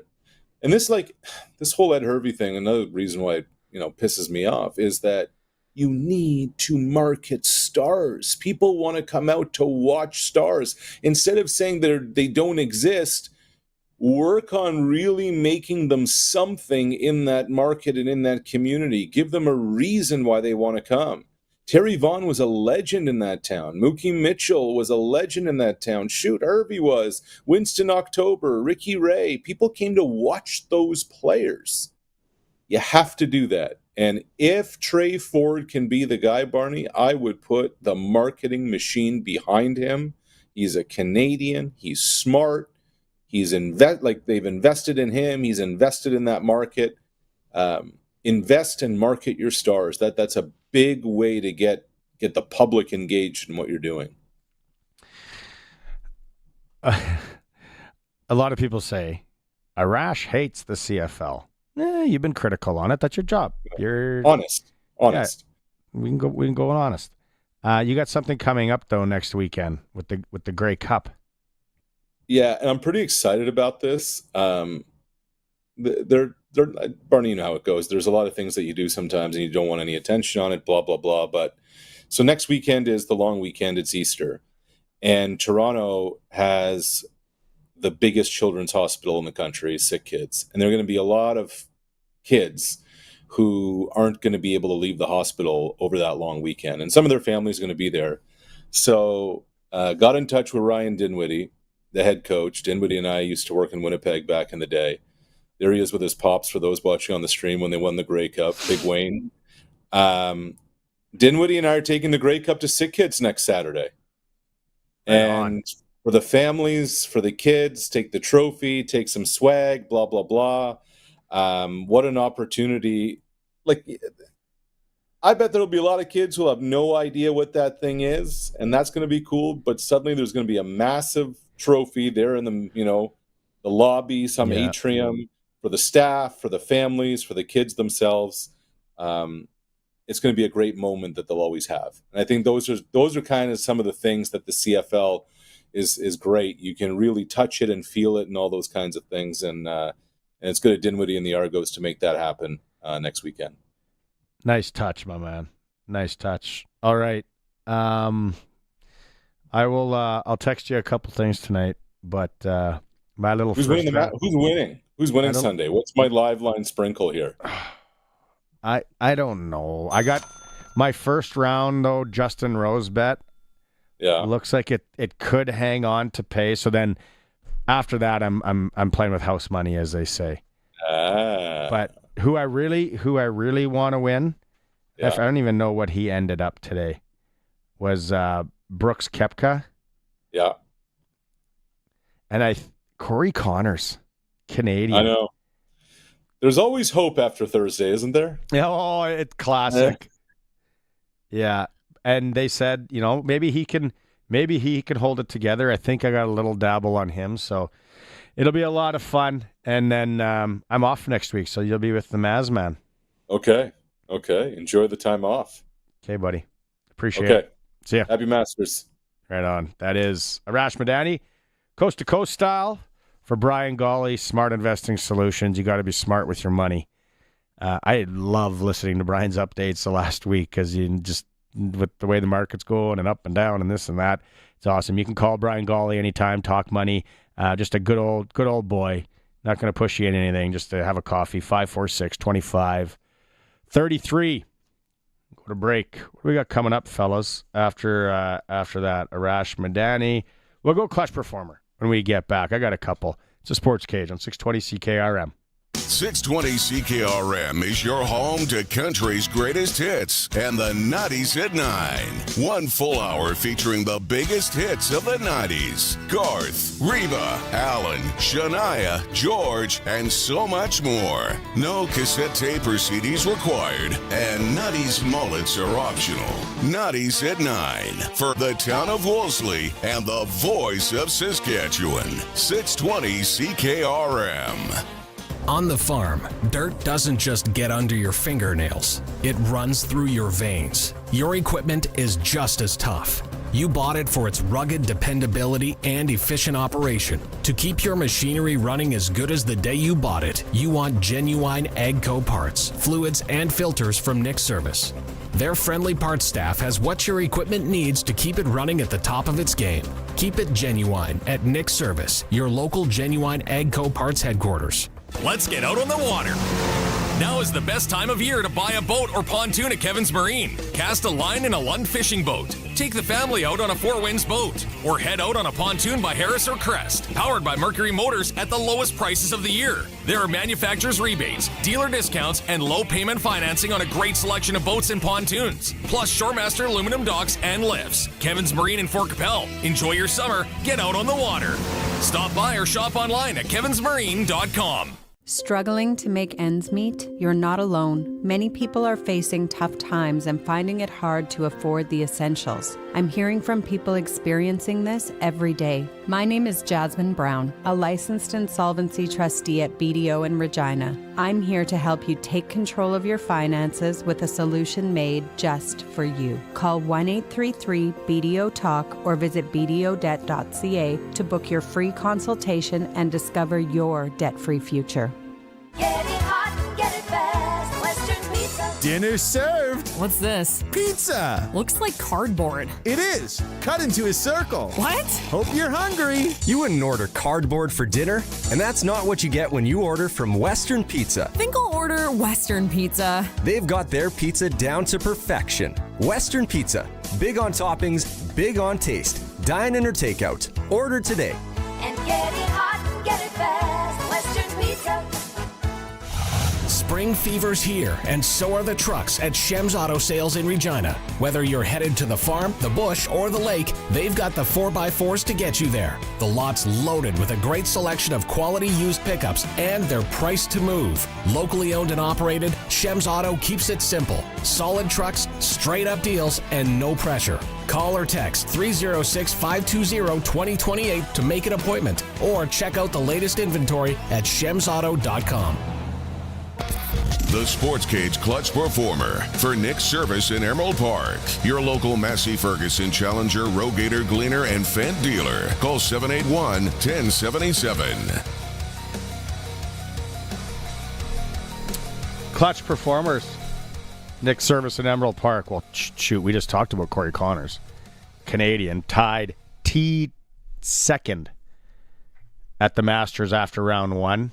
A nice -4 on the scorecard today. Justin Rose is the clubhouse leader at -7. My clutch performers, first off, the Anaheim Ducks. Coming back last night on the Calgary Flames. Like, what was that? Sorry, Calgary fans, but you can't blow a 3-1 lead in the last, 4 minutes and change? Lose in overtime. And then the night before, like I said, Vancouver comes back on Dallas and does, I don't know what's going on in the NHL. Like I said, it's like adult safe hockey at 11 o'clock at night. No lead is safe. Doesn't matter when. And then the Melfort Mustangs, my other clutch performer, they sweep Yorkton in the 4-0 in that series in the SJHL. So they advance to take on the winner of Flin Flon and Weyburn. So those are my clutch performers. You got one, Coulson? Yeah, I got one. There's this kid by the name Maddox Schultz. We've been talking about him a little bit. Mm-hmm. Heard of him. Yeah, he's been named the Canadian Elite Hockey Player of the Year. Yeah. Yeah, just leading the Sask AAA League in scoring and the playoffs in scoring and the rest regionals in scoring. Yeah. Only got third in scoring in the Circle K, but I think he was the MVP of that tournament too. So, yeah, that's pretty good for young Maddox. Good one. Anyone else around the horn? Any other clutch performers? Going once, going twice? Yep, Sheriff, let's go. Yeah, I was going to say yesterday when Harrison Barnes of the San Antonio Spurs hit the game winner against Golden State. Do you have the clip for that? Oh. Well, I did have a clip, but basically Harrison Barnes? Yeah, he won the game for not Golden State, San Antonio. He beat his old team Golden State Warriors. He's the Sheriff's clutch performer. I was got to go with basketball. Yeah. Yeah. I got another one while we're... Oh, there's the clip. Yeah. Over top, drains a three. Nice shot. Game over. Hugs. Celebrations. Classic. Steph Curry biting his mouth guard. Classic. If you're not watching the stream. Yeah, you got one more? Yeah. Marc-Andre Fleury for letting in the tying goal so he can clinch the NHL all-time overtime wins record. Smart play there. Yeah, he had his kids on the ice before the game yesterday because that's probably his last ever home game start, they say, for Minnesota, because he probably won't play in the playoffs. All right, that's our clutch performers. Oh, Curtis, you got one. Hola. You know what? I'll give one a go. So in the WHL, some history was made. One of the biggest save shutouts to date from the Everett Silvertips. It's Raiden Legal. Jeez, 57 It's the most saves in a shutout victory in the WHL internet history. So I assume that's when they started recording a lot of all that stuff. But that's gnarly. 57 saves. So what I'm hearing is there's a filing cabinet with a scorecard somewhere that's got like 58. Yeah. Yeah, exactly. Raiden Legal. You would say he slaps, wouldn't you? Yeah, I would say he slaps. Kids would say that? Okay. Clutch performer for Nick Service in Emerald Park, your local Massey Ferguson Challenger, Rogator Gleaner, and Fent dealer. Okay, let's talk Rubbin' Is Racing. The Sportscage NASCAR Report, where Rubbin' Is Racing, is brought to you by Croft Electric. 27 years of trusted, reliable home, farm, and commercial service for all your electrical needs. Visit croftelectric.com and on all socials. Oh, with Sharky on the fence, with a man cold, we go to the bullpen and we pull out the big unit, the big closer, Dan Croft, Crofty Electric. He sponsors the bloody thing. It's awesome. You're firing up in Saskatoon now, Croft Electric. Yeah, we are. I wasn't sure if you got that note already, but yeah, we got a guy that wants to live up there, move up there, so we're gonna expand up there, coming probably early May, late April kind of thing. So yeah, we're excited about that. Sometimes I want to move home. Does he need a guy to drive the van or haul his tools around for him? You know, Barney, he'd always be happy for you to come and pull his wire for him and help him out with that kind of stuff. You know, he'd appreciate that kind of hand from you once in a while. Croft Electric, Rubbin' Is Racing. What happened on the weekend when it comes to NASCAR? Oh, boys, did you watch Darlington? It was a great finish. So Denny Hamlin, who you're aware of, is partners with Jordan, but drives for the other team. So Denny Hamlin drives for the Joe Gibbs Racing team, and he had an unbelievable pit stop where his team put him back into the lead and had an unbelievable start after the pit stop, after the caution, and he edged out the guy that had led, where's my little note on that, 243 of 297 laps. He edged him out by 0.597 of a second at the line. So it was an amazing finish. A little bit of a yawner during the race. Obviously, if one guy's leading for a long time, it kind of gets a little boring. But, sometimes like any sport, sometimes it's like that. But it was a great race at the end. Great pit stop by his team. So, yeah, it was a good race. It was a fun one to watch. A little nap in the middle. A little nap ski was in the middle of it, which is fine. But okay, what happens this weekend? Where are they going? This weekend, you guys were talking. I heard talking to Arash about the mecca of golf. Well, we're going to the mecca of short track racing, Bristol. So, if you've ever heard of it, it's called the Coliseum, is its nickname. It's tucked into the Appalachian Mountains in Tennessee. It's a half 0.533 of a mile track, and then it's completely surrounded by stands. So it is so loud. It is so beautiful. You feel the cars. You're right on top of them. They're burning around. And trust me, the chrome horn is going to be used a ton this weekend. There's going to be beating, bagging. This is when the real Rubbin' Is Racing comes. It'll be amazing. Love the chrome horn. I think that's where the Country Thunder, they have their festival. Yeah, I think so. Yeah, you're right. Yeah. In Tennessee. That looks like an awesome spot. It's amazing. So this weekend, if I was going to sprinkle on someone this weekend. Yes, Denny is still our favorite. He's the favorite to win this weekend again. Second to him is the Chevy of Kyle Larson, and third is Ryan Blaney. But it's again, being a short track, anybody can win it. Find somebody that's gives a little bit more of a return on that sprinkle, and have a little fun. What about George Bell's son, Josh? Oh, Christopher Bell, yeah, he'd be a good one actually. Yeah. He's I don't know what his odds are, but he's down about 8th or 9th in yeah. There we go. Okay, Crofty, thanks for jumping in. You stay healthy, and then we hope that Sharky's on the mend. Yeah, I got to stop over there with some chicken soup or something to help him out. Oh yeah, Sharky. All right, that is our Rubbin' Is Racing Croft Electric. Dan Croft joining us today. 27 years of reliable service in Regina. Now, like we talked about, proudly expanding into Saskatoon. You can visit them at croftelectric.com on all the socials. So obviously, if you need electrical work and you like your NASCAR, why wouldn't you call them up and maybe chat about the race, what's coming up? Gee, I should sprinkle on that one. Bristol this weekend. Everything's in play right now. We'll go to break. We're going to come back. Western Hockey League Round 2 starts tonight. It's Lethbridge and Calgary. Going to be joined by voice of the Lethbridge Hurricanes. And I don't know where this one's going to go, but Dustin Forbes will join us either or. Watching the Masters, Justin Rose, still the clubhouse leader. It's the Sports Cage. We're streaming at sportscage.com, and we're on 620 CKRM. I'm Fraser Tolmie, and I'm running for re-election as your Conservative Party candidate from Moose Jaw Lake Centre Lanigan. Our Conservative team is fighting for you and your family. For 10 years, the Liberal government has ignored the struggles of everyday Canadians. Rising gas prices, higher food costs mean less money in your pocket. We will axe the Liberal carbon tax for good and fix the budget so you can bring home powerful paychecks. We're fighting for you. We're fighting for Saskatchewan. We're fighting for Canada. Let's bring it home. Authorized by the official agent for Fraser Tolmie. Truck Month is back at Capital GMC, and the massive savings have arrived.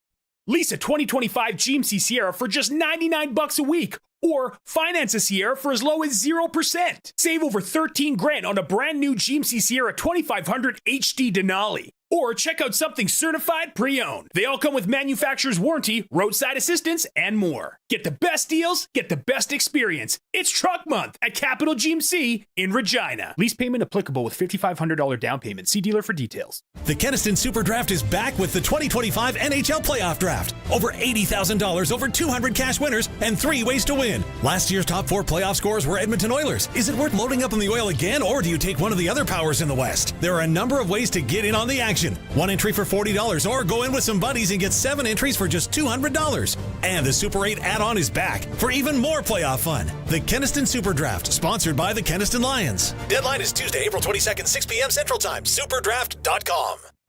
Brandt's Spring In and Win event is this weekend. Visit your Brandt dealer and save up to $4,000 or get 0% financing on select tractors, mowers, and utility vehicles. Stop in on April 11th or 12th, and you'll be entered to win a zero-turn mower just for showing up. Get the season's best savings exclusively from Brandt. Terms apply. See your local Brandt dealer for details. Get it hot and get it fast. Western Pizza. Some say the number 13 is bad luck, like walking under a ladder. Well, 13 is a very lucky number when you're talking Western Pizza. Like their delicious 13-inch pepperoni from Western Pizza. That makes it, well, the luckiest number of all. Western Pizza. Big on toppings, big on taste. Dine in or take out. Order today. And get it hot and get it fast. Western Pizza. This is Sportscage. Watch our live stream at sportscage.com and on the radio at 620 CKRM. It is a Sports Cage. Let's go back out on the Western Pizza guest hotline. No need to cook tonight. Western Pizza has you hooked up. How about those pickup specials at all their shops? You know you love Western Pizza. You want one tonight. Visit our Western Pizza near you. All right, Western Pizza guest hotline. It's Dustin Forbes, voice of the Lethbridge Hurricanes. All right, Forbesy, let's go first off Lethbridge. You guys had Brandon. If someone's not watching that series, it looks like, you guys get by pretty easy 4-1. As a guy who's there, he's calling the games, he's watching it from a different lens. How did you see the first round series against Brandon go? Yeah, I thought it was a tougher series than what 5 games would suggest, if I'm honest with you. And that's a credit to the Brandon Wheat Kings. They played hard, they played heavy. And I think the one thought that a lot of teams will have in the playoffs is if we're not going to win the series, let's get something out of it. And they were able to do that. They kind of got the Hurricanes a little bit banged up heading into round 2. No Leo Breyer. He's out for a little bit. Tristan Doyle as well. So there's some casualties out of that series. So Brandon really came to compete. And you might look at it, like you said, and go, 5 games, you get by pretty quick and pretty easy. But I think it was anything but that. And Brandon, really good team this season and struggled with injuries. And they kind of ran into injuries in the playoffs, too. They were without Roger McQueen again for games. Well, he left Game 3, didn't play Game 4, didn't play Game 5. So you take away a guy like that from a lineup, that certainly plays a factor. And from a Lethbridge standpoint, they got contributions from up and down the lineup as they anticipated, and that's one of the reasons why they went out and added to their team at the deadline, and is to get deeper and to be in a situation where when you do lose a guy or two, you still have an opportunity to win a hockey game and a hockey series. So we'll see what round 2 has in store against their really tough Calgary team starting tonight. Yeah, that's the thing I was going to say, right, is that's why these teams, build the way they do at trade deadline, because they're making a run at it. They get deeper. So if you do lose a guy or two, hopefully you can get by. Now, Calgary on the other end, what are you expecting for them? Because they get by the Blades. I think that one's an easier round. What are you expecting from the Hitmen? Yeah, they're as good as they come, I think, quite frankly. I mean, they play a pro-style game. They're defensively strong. They finished the regular season as the best defensive team in the Western Hockey League, and a lot of that because of Daniel Hauser. And they get by Saskatoon in the first round in a 4-game sweep, and Daniel Hauser didn't play. Anders Miller won all 4 games for the Hitmen. You look at his numbers in the playoffs, a goals against average of 1.5, a save percentage of .933 in those 4 games against Saskatoon. And Saskatoon was a young group. They sold at the deadline, getting rid of Melnendijk and Lazowski, and really kind of pivoted to the future and went youth. And Dan De Silva did such a good job to keep them in the hunt for the East Division and make the playoffs, even though it was a sell year for Saskatoon. But you get into the playoffs, and like cream rises to the top, and in that series, that's what happened. Calgary is a really good team. They did the same as Lethbridge and Medicine Hat and going out and positioning themselves to become what they think is a championship caliber team. And so when you look at this series, the Calgary-Lethbridge series, I think it's going to be an absolute dogfight. 2 teams that don't give up a lot, 2 teams that have the ability to score, and 2 teams that are positioned to go on a deep run beyond round 2. And it's kind of unfortunate in some way that they have to play in the second round, but that's kind of how the balls fall, and that's just how it is. And there's going to be one team that's very disappointed when you get to the end of this series, whether it's 4, 5, 6, or 7. Yeah, we've seen that out here in the East, a number of times, with Swift Current loading and Regina and Moose Jaw. So in this one, do you think, Forbesy, that home ice will be an advantage either way? I think home ice is always an advantage, Barney. I think from a coaching standpoint specifically, because you get to run your matchups and dictate the pace and things like that when it comes to the little nuances and intricacies of the game. But I think for both teams, they had such a large amount of success on the road during the regular season. You look at Calgary, they won 19 games on the road this year, which I think was tied for the most in the Eastern Conference with Brandon with the 19 road victories. And Lethbridge, in their final, I want to say 17 games in the regular season, with 12-3-1-1 on the road, and got the split in the first round against Brandon. Those games were in Verdun. So 2 teams that are comfortable on the road and at home. I think the biggest impact will certainly be the change and how the coaches use that to their advantage. And then I would say in the series, and it might sound a bit biased, but I think the crowd component will be an advantage for Lethbridge because the fans in Lethbridge have been phenomenal in the second half and typically are tremendous in the playoffs, where with the Saddle Dome specifically, you think about tonight, Thursday night in downtown Calgary, will there be a good contingent? We'll see. Hopefully the crowd's good, but I would say if there is one advantage, it would be the crowd aspect, and that would lean Lethbridge, I would think, in the series for home ice advantage. But I think when you get down to this point in the season, it doesn't matter really, I don't think, until you get deeper in a series and you're talking about a Game 6 or a Game 7. Yeah, and that's what I was going to ask you as well. So you answered it, is, Lethbridge, maybe a little bit smaller of a barn, I think more of a passionate fan base, so I could see it playing that way. Now, what are you're going to be calling a game here in a bit, but are you obviously one eye on your prep work and everything, and then one eye maybe on the WHL draft lottery and the balls falling tonight? Yeah, it's going to be interesting to see where they go. Of course, Edmonton, who just lost in 7 games to Prince Albert, has the best odds holding Moose Jaw's pick, and if you're a draftist, as I like to be, and pay attention to the picks move to the first round pick that Edmonton has of Moose Jaws, which is the best favorite to be able to take the first overall pick, which, as we all know, is likely, if not a slam dunk, certainly as close to it as a tap-in for Maddox Schultz, is the Edmonton Oil Kings, because of the trade that they made with the Moose Jaw Warriors, and that trade was Rylan Kovacevic and Wojtek Port. So it'll be interesting to see how they fall. As someone that is in the Central Division and has to play Edmonton 8 times, I hope that it's not Edmonton that wins the lottery tonight, but we'll see how it goes. What's your take, though, on...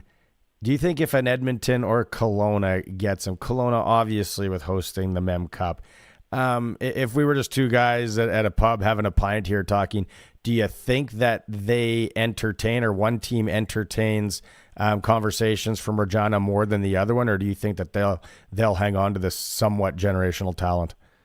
It's interesting to see what the offers would be, right? Specifically Regina.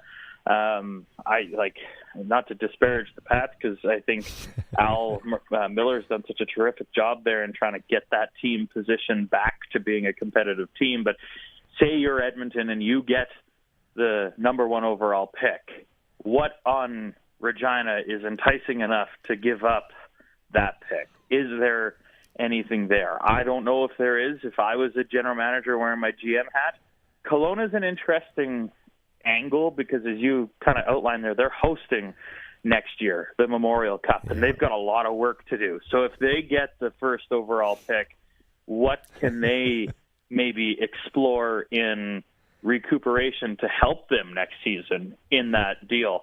The other thing to consider is that in the new rules now, Maddox Schultz can play 34 games in the regular season, not the typical 5 or 6 that we had seen previously. So he could play literally half the season for whomever is lucky enough to draft him. And then once his season's done, he can come up and play the rest of the year, which typically happens come this time of the season once the U18 programs are done. So it'll be interesting to see how it kind of all unfolds tonight.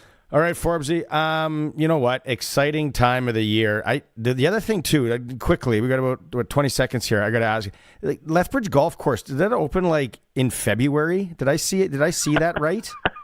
I haven't been out yet, but some of them opened up, yeah. I think it's February 28th, one of them opened, and early March for a lot of them. I know Paradise Canyon and Henderson, where I have a membership at, have been open since the beginning of March. So good golf in Southern Alberta. If you ever need to come, Barney, we'll go hit the link. Well, hey, watching hockey and golfing in the spring, that sounds awesome. Okay, Forbes, you have a good call tonight. Thanks for doing this.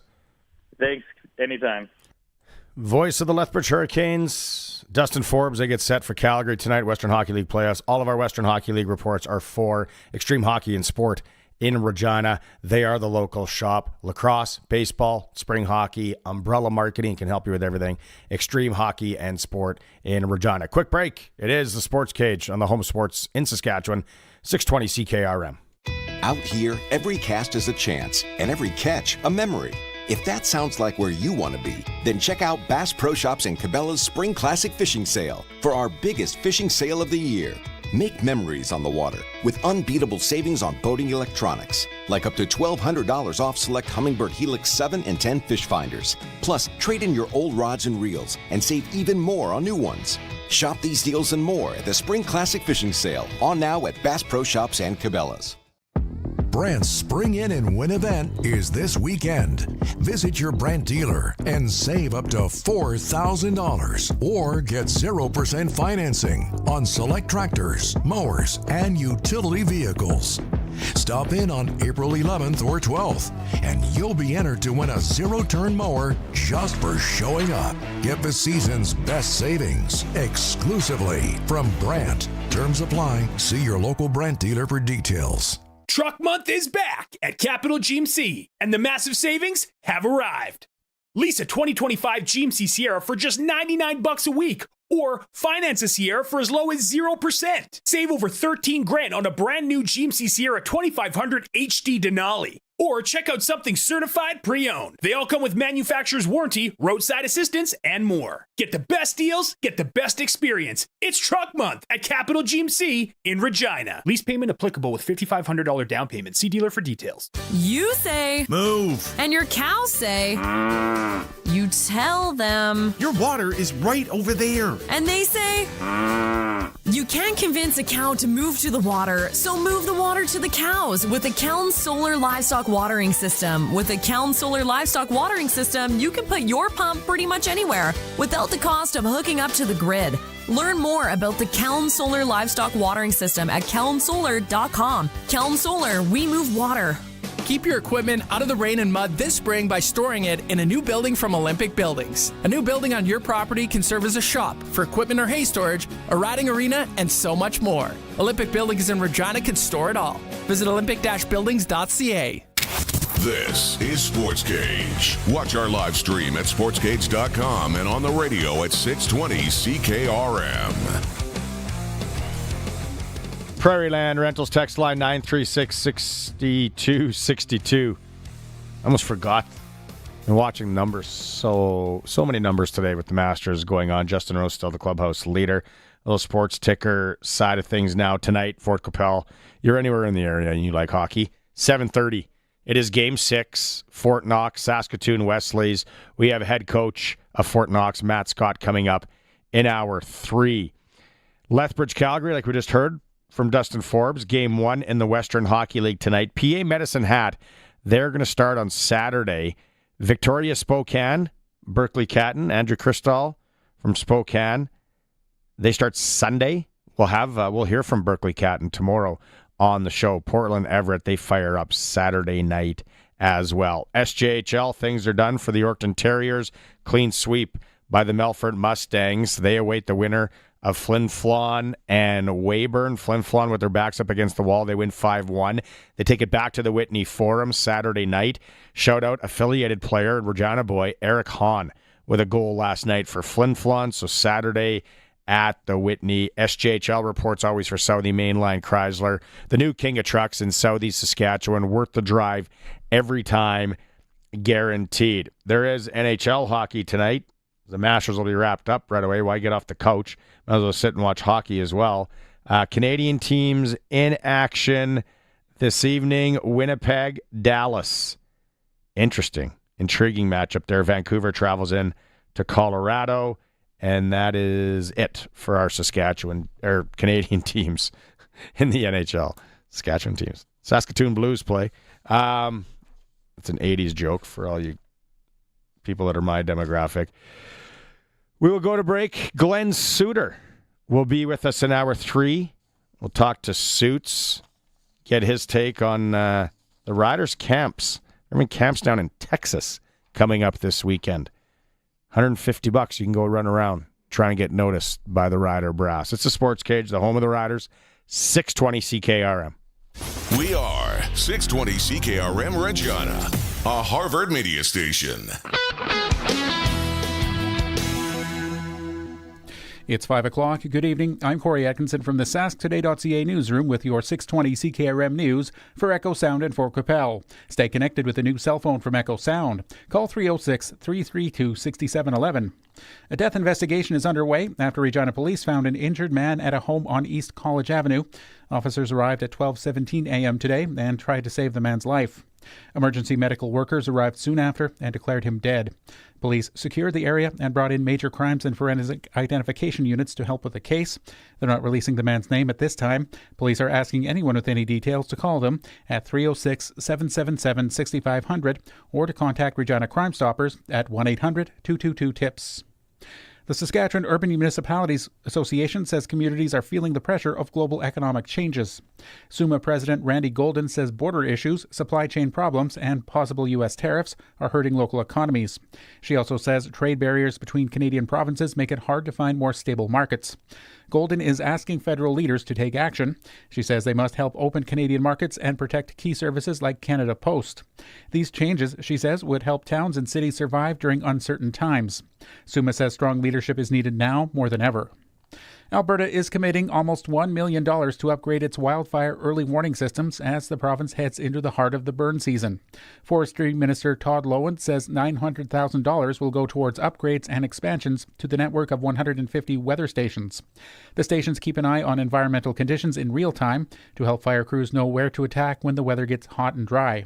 Alberta's wildfire season has been slow to start, with 65 wildfires recorded so far compared to 115 blazes at this time last year.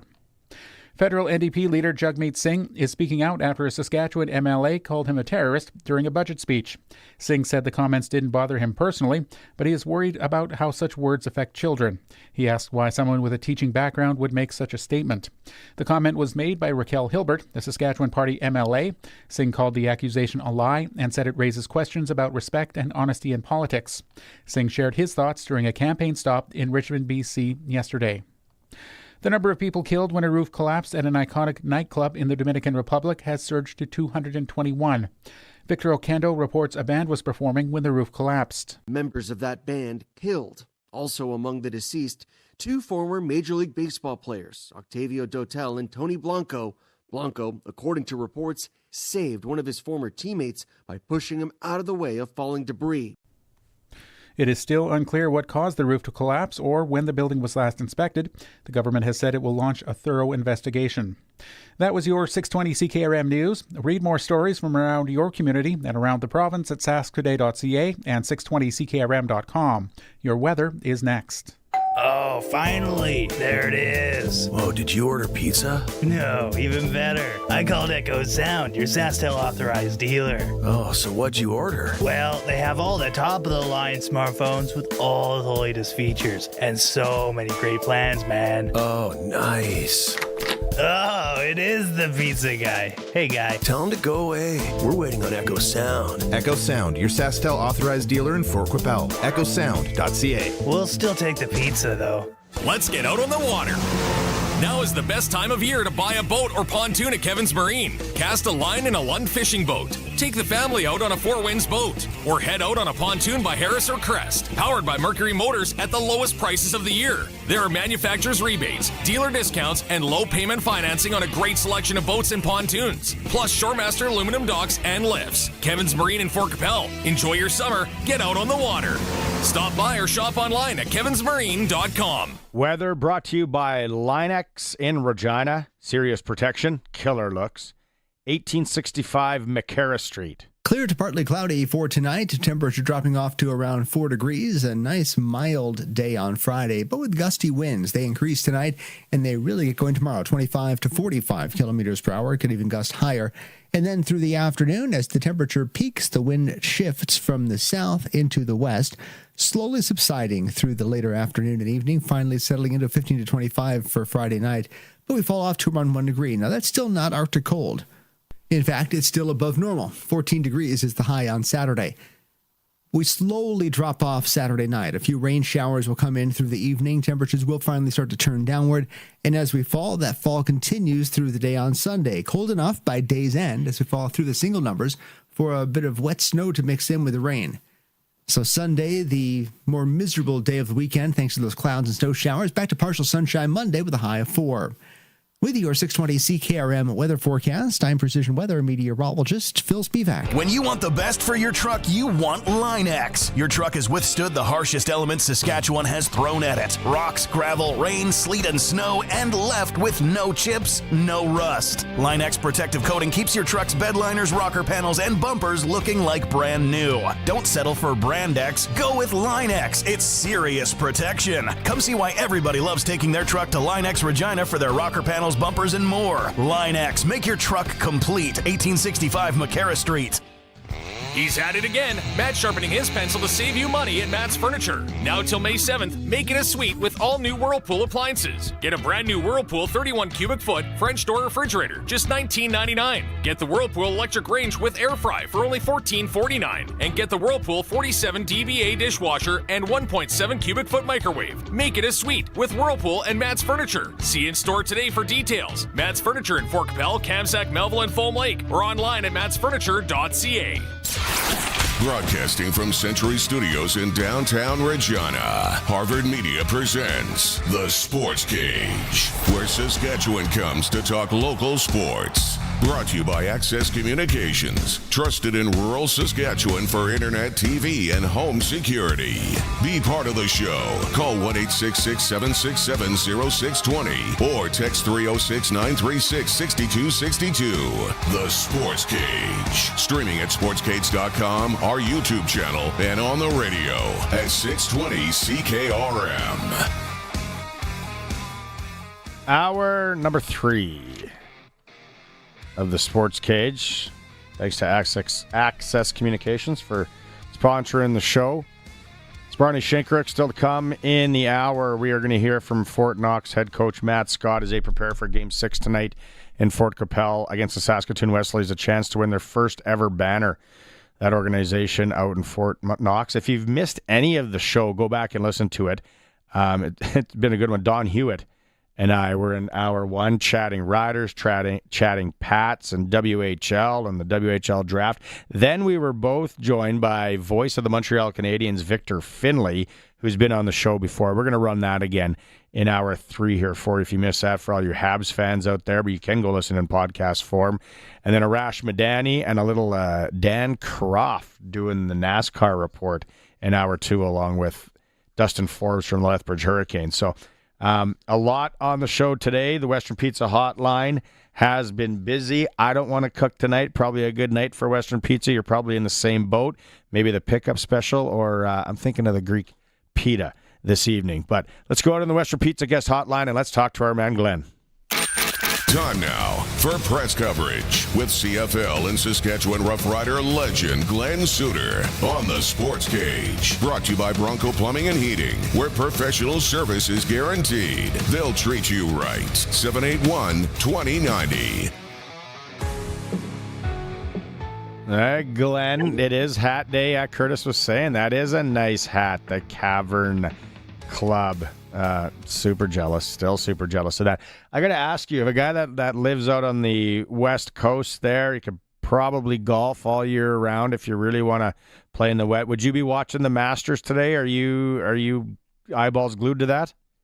It is one of the only, that and St. Andrews are the two that I will actually spend a few hours watching at different times. I mean, when Tiger was the big story, I think I watched a little bit more at that time, but I will watch it. It's kind of like if we get to Game 7 in baseball, I don't watch baseball, and I if you watch it, great, it's your thing. I love it, no problem. But I don't watch it. I had trouble watching my kid play baseball, and we could watch our kids do anything, but but I will watch a Game 7.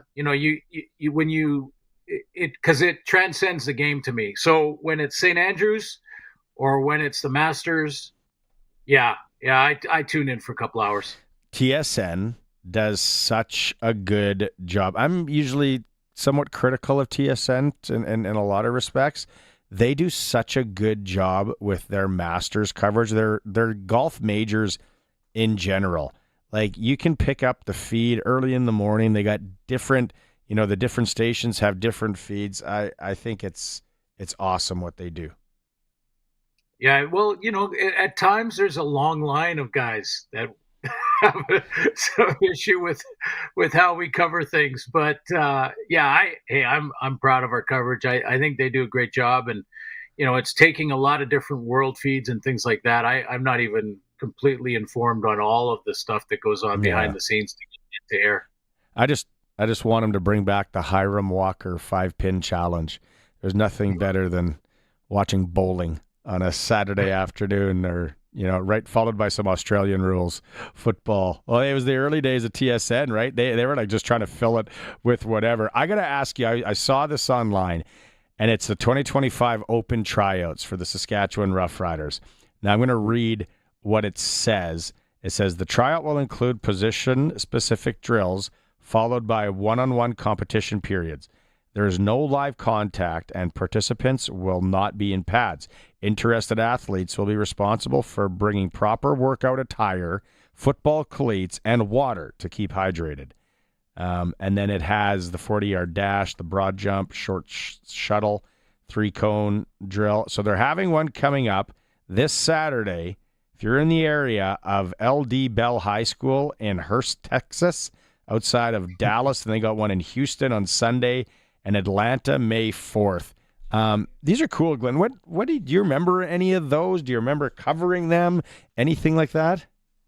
Well, I haven't gone down to and covered one of the camps down south. And usually they do go south. I mean, occasionally I think the Lions will go into Washington, Oregon at times, but you go down to the southern states, you're seeing, you could see 100 football players, most of which are pro ready, and now it's about, now it's about looking at, the nuance of the athlete. Is he going to be all in? Is it a stepping stone to the next, to try and get himself back into the States and the NFL? Is it is this kid come from a good family? There's so many good athletes down there. So I haven't covered one, Barney, but I watch them closely from a distance. I know there's been some great stories. Darrell Walker was Rookie of the Year in Edmonton, coming out of one of these just sort of walk-on tryout camps. Sam McGuavin was another one, I believe, that was a great story. Ended up playing for Saskatchewan and then went down and is back in the NFL, I believe, with Miami, or at least he was. And I think the best story for me with this is Cam Wake.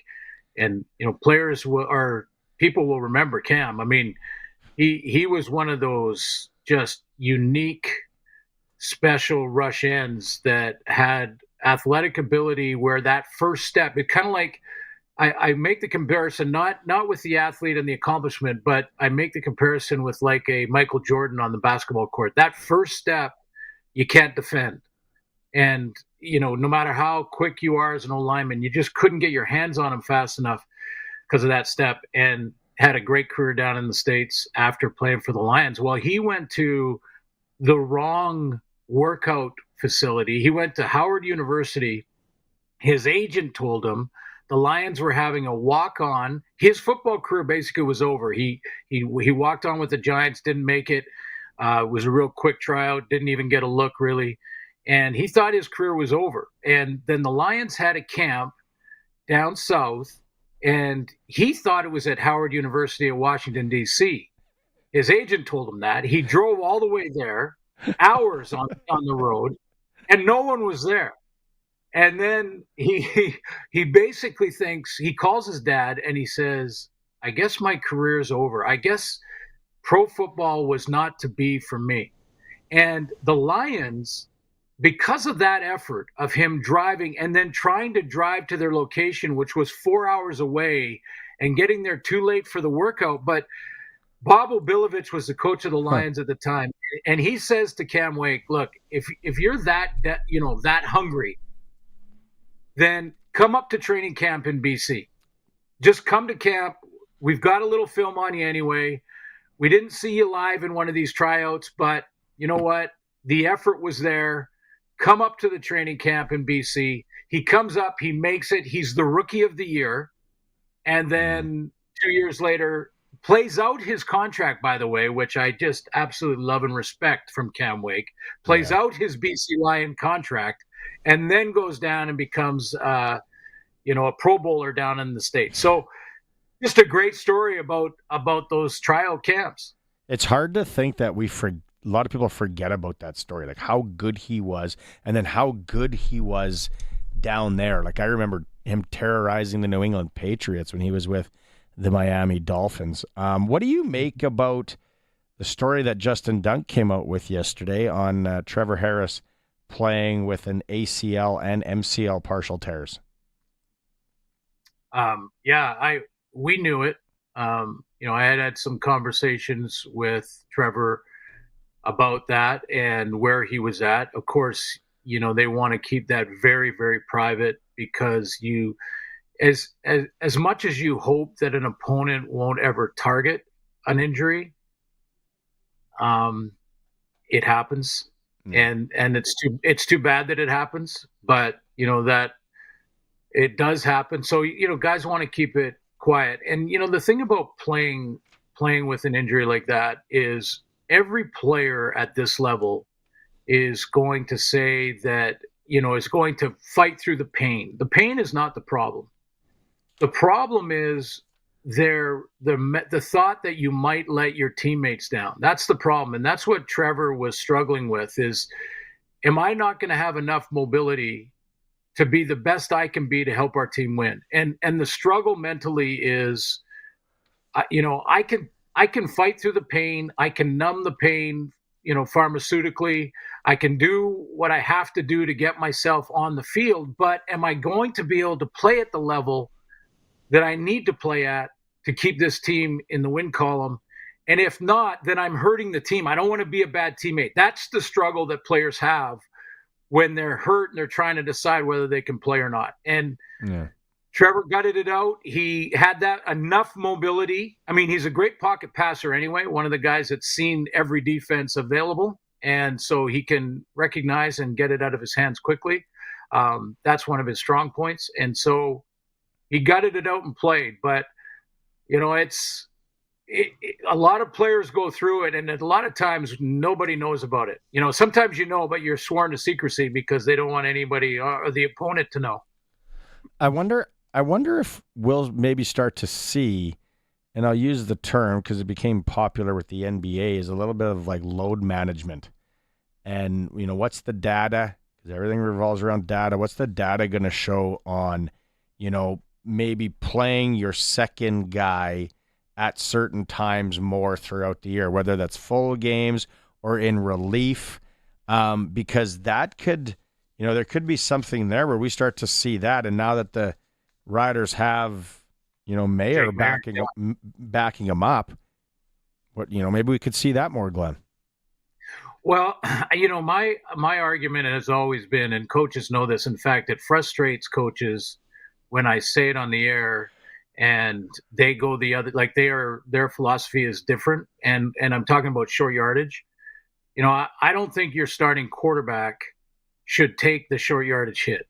If it's 1 yard, 2 yards, have a guy, you can have 3 quarterbacks on the roster, have a guy that does your short yardage work, because it may seem like, it's just a hit. He's taking it on the shoulder pads, no big deal. But a lot of weird stuff happens at the bottom of those piles. And, I think why take a hit or get a hit on your quarterback that is not necessary? Running out of bounds. I mean, Edmonton's Trey Ford is going to have to learn how to run out of bounds. He's going to have to learn how to not take the extra hit. I mean, Trevor knows it. He's been around long enough to know it. But some of these younger guys, they want to make every play the big play. and have to think about the long term. So to your point, yeah, like if games are well in hand, Jake Mayer. If games are well in hand for the opponent, Jake Mayer. But even maybe during different situations, different play packages, I don't, there's a rhythm argument to this too, Barney, where quarterbacks will say, I need to be out there consistently to get my team in a rhythm. So you'd have to balance that. Yeah. The rhythm has changed. You're sitting. it's what we're doing. Yeah, it'll be interesting to see. Kay, what are they doing right? Not that we're okay here. I'm curious now. Definitely curious about the Riders. $7 million profit. Winnipeg Blue Bombers are announcing. What a flex by the Blue Bombers, and they're putting it back into the football team in the stadium. Great story. The Grey Cup was as well, and the economic impact in Vancouver. Yeah. To have the $7 million profit for the Bombers. The Bombers for the last 3 years, and the Rider fans listening can take it as a challenge. Have been the number one highest attended team for the last 3 years in a row, well over 31,000 a game. And, that turns into profits for your team. And I love the way they're reinvesting it, not only in the stadium for the fan experience, but also for the players and locker rooms, things like that. But you're going to love this, Barney. I also read that they're going to they put in a permanent stage for the tailgate area in Winnipeg, so that they can make that an even bigger event for people to go and tailgate before the game. So again, just hint, nudge, nudge, to management of all the teams that don't do it. There's something to be said about a nice part of your business model being tailgating in football. I gotta really get to the bottom of that and why it's I don't know, but huge profit in Vancouver. And then, you were there. I wanted to be there at that Grey Cup. I think they did so many, from what it sounds like and from talking to you, they did so many things right at this time around. That's probably the group of people and the people in the bid committee and pulling the rope all in the same direction, but it's also probably learning from the other ones. Yeah, and where it comes from, when I've had conversations with the owner here, Amar Doman, I right away get the sense that he is building the game. He wants to build and support the game of football at all levels. And he believes that, and I'm reading into a lot of our conversations, but he believes that if you take care of the game and you take care of the fan experience, then the business will take care of itself. And that's what we're seeing. The one thing that stood out in this Grey Cup more than any in Vancouver this year to me was the kid engagement. How many kids and what they set up for the kids. And I know that's been building over time, and you steal ideas from the previous ones, as you mentioned. But when I walked into the convention center area in Vancouver, and I saw these little competition areas where kids could run through the cones and they could throw balls at the nets with the cutout cardboard guys, and all those type of things that the kids were engaged in. And we're talking thousands of kids, and they were all wearing orange BC Lions jerseys, T-shirts. So that's an investment.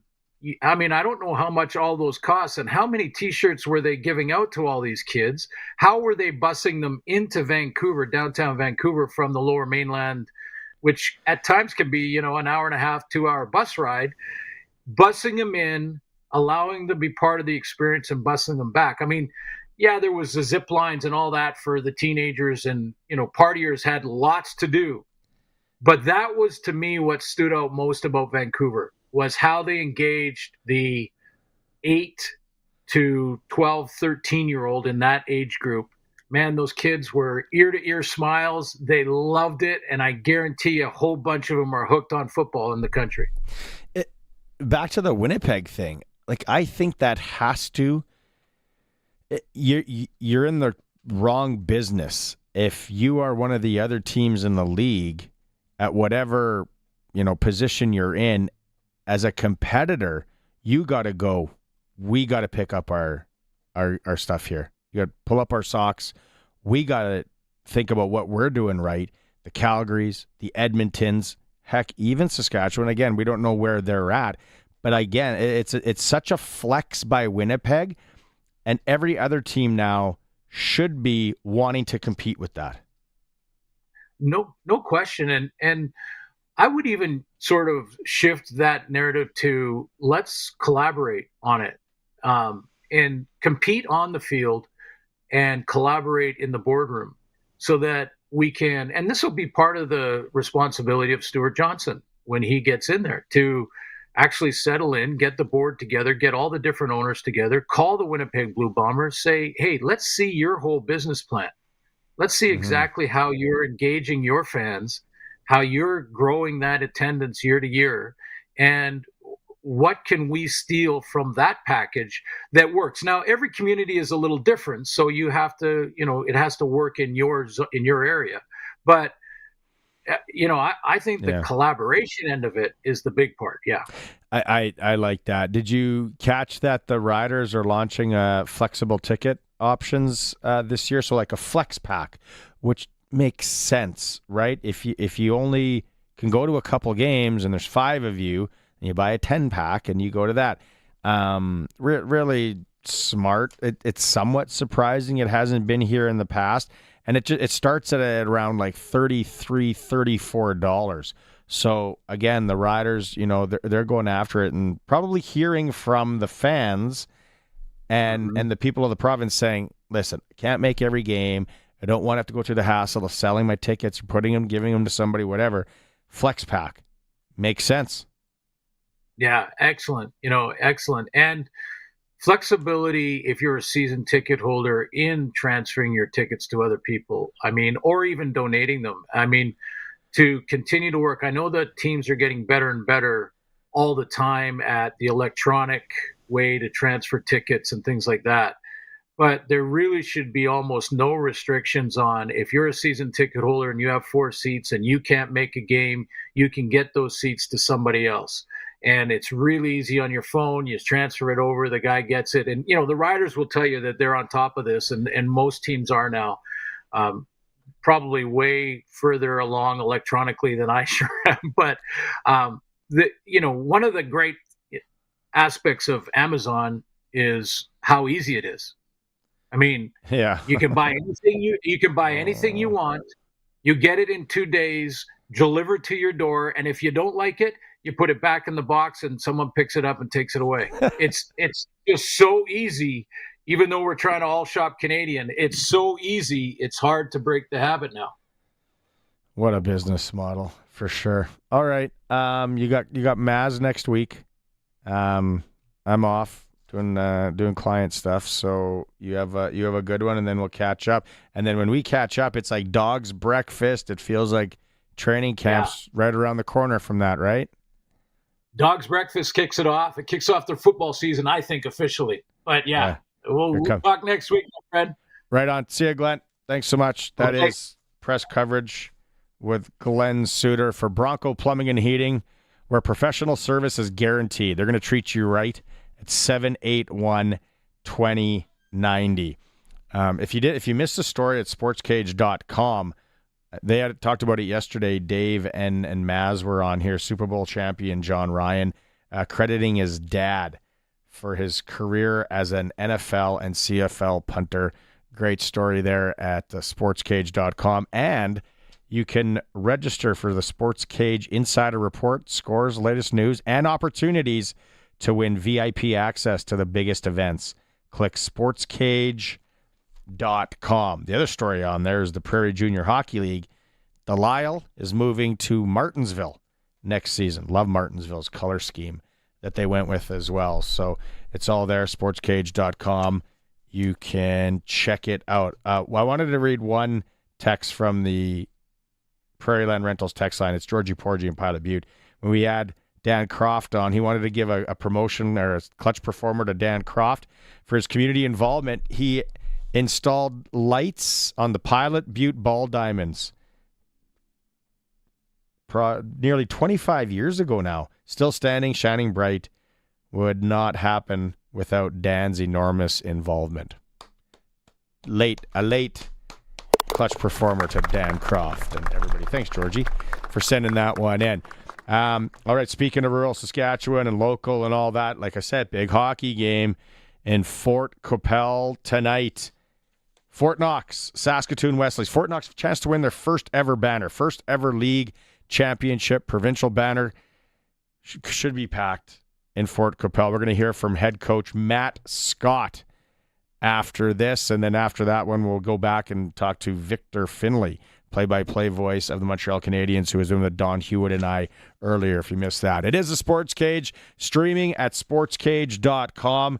Always, we are on the home of the Saskatchewan Roughriders and the home of local sports in Saskatchewan, 620 CKRM. Spring home improvements start at the all-weather at-home window sale. On now until April 11th at Fries Tallman. This is your opportunity to get 15% off select all-weather windows. Only purchased through Fries Tallman. It's time for an upgrade that will save you money on all your heating and cooling bills. All-weather windows offer energy efficiency and lasting value. Fries Tallman will even come out and measure your windows for you. Visit friestallman.com or see them in Regina or Fort Qu'Appelle. Fries Tallman. Let's get you building. Brandt's Spring In and Win event is this weekend. Visit your Brandt dealer and save up to $4,000 or get 0% financing on select tractors, mowers, and utility vehicles. Stop in on April 11th or 12th, and you'll be entered to win a zero-turn mower just for showing up. Get the season's best savings exclusively from Brandt. Terms apply. See your local Brandt dealer for details. Truck Month has arrived at Crestview in Regina. Built for power, luxury, and technology, the Ram 1500 is Motor Trend's Truck of the Year for 2025. And we're celebrating with employee pricing on all new 2025 Ram 1500s. That means savings up to $10,000 and 0% financing is available too. Plus, save up to $30,000 on an amazing selection of demo units. It's Truck Month, only for a limited time at Crestview Chrysler Dodge Jeep Ram. What's going on in the markets? When is the right time to invest? What should you do with your money today? When Doug had questions, he talked to Brian Golly. What I like about Brian is he seems to be really into his job and does the research. I do what I do good, and he does what he does good, and that's why I hire him. You don't have to plan your financial future alone. I would definitely recommend Brian because he's done well for us. Call Brian Golly of Smart Investing Solutions, 306-546-2533. Olympic Buildings is looking for post-frame building crews to construct their post-frame buildings. This can be from any part of the province, and they'll pay better than industry average. To talk about getting your company to construct their buildings, visit olympic-buildings.ca. Sports Cage is live streaming from our Century Studios in downtown Regina. Watch now at sportscage.com and our YouTube channel. Be part of the show by texting 306-936-6262. 620 CKRM. Western Pizza guest hotline busy again today. Western Pizza, the Greek favorites you love. The pizza with all those toppings. Maybe go to Western Pizza right before you head to Fort Qu'Appelle tonight. All eyes are on Fort Qu'Appelle hockey-wise in southern Saskatchewan tonight as Fort Knox tries to win their first ever league championship against the Saskatoon Wesleys. It's Game 6. Another do-or-die night for the Wesleys. They pushed in Saskatoon. They got it done. Let's go out on the Western Pizza guest hotline and talk to head coach of Fort Knox, Matt Scott. Matthew, let's go through first off, and we haven't talked. I talked to a couple of your players, assistant coach Spencer Trapp. What has changed for the Wesleys since the first two games? I know they got a body back, a skilled guy. For you as the head coach, what's been the main change and the push from them? You know what? When we compare kind of our first two games in Saskatoon to the last three that we've played, Like you said, they're a bit of a different team. They're playing with a little bit of desperation. I mean, obviously, the game the other night in Saskatoon, it was a must-win game for them. And we know that the hardest game for us to close out is the game that's going to close the series. And so for them, playing with a little bit of desperation gets us back on our heels a little bit. And I think that was a difference the other night in Saskatoon. All power play goals in game 5. 3 for them. Special teams, obviously key, goes without saying. Do you not take penalties, which is sometimes hard, or do you have to look at tape and maybe figure out something different on the PK?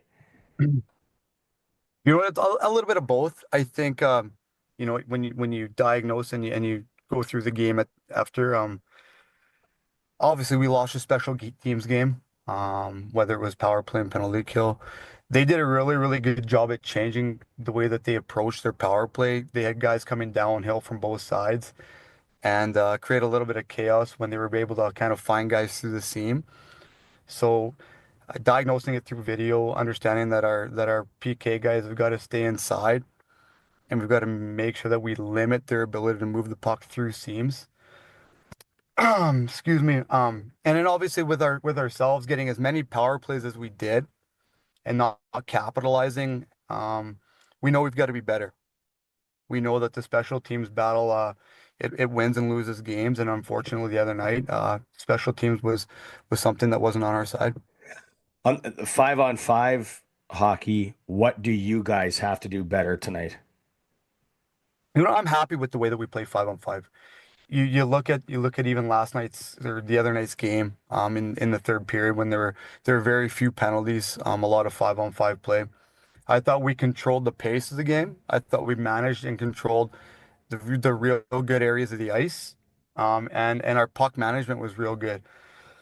The only thing we need to be able to do now is, because we manage the puck and we manage the game with puck possession, is now we've got to start getting our guys inside a little more. We've got to start getting better looks. We're getting good looks. We've got to get better looks, and we've got to get more looks from inside the ice. And I think when you're facing a goaltender as good as Stokey, we've got to make sure when we do get our good looks from inside, we capitalize on them and we get traffic and we create a little chaos.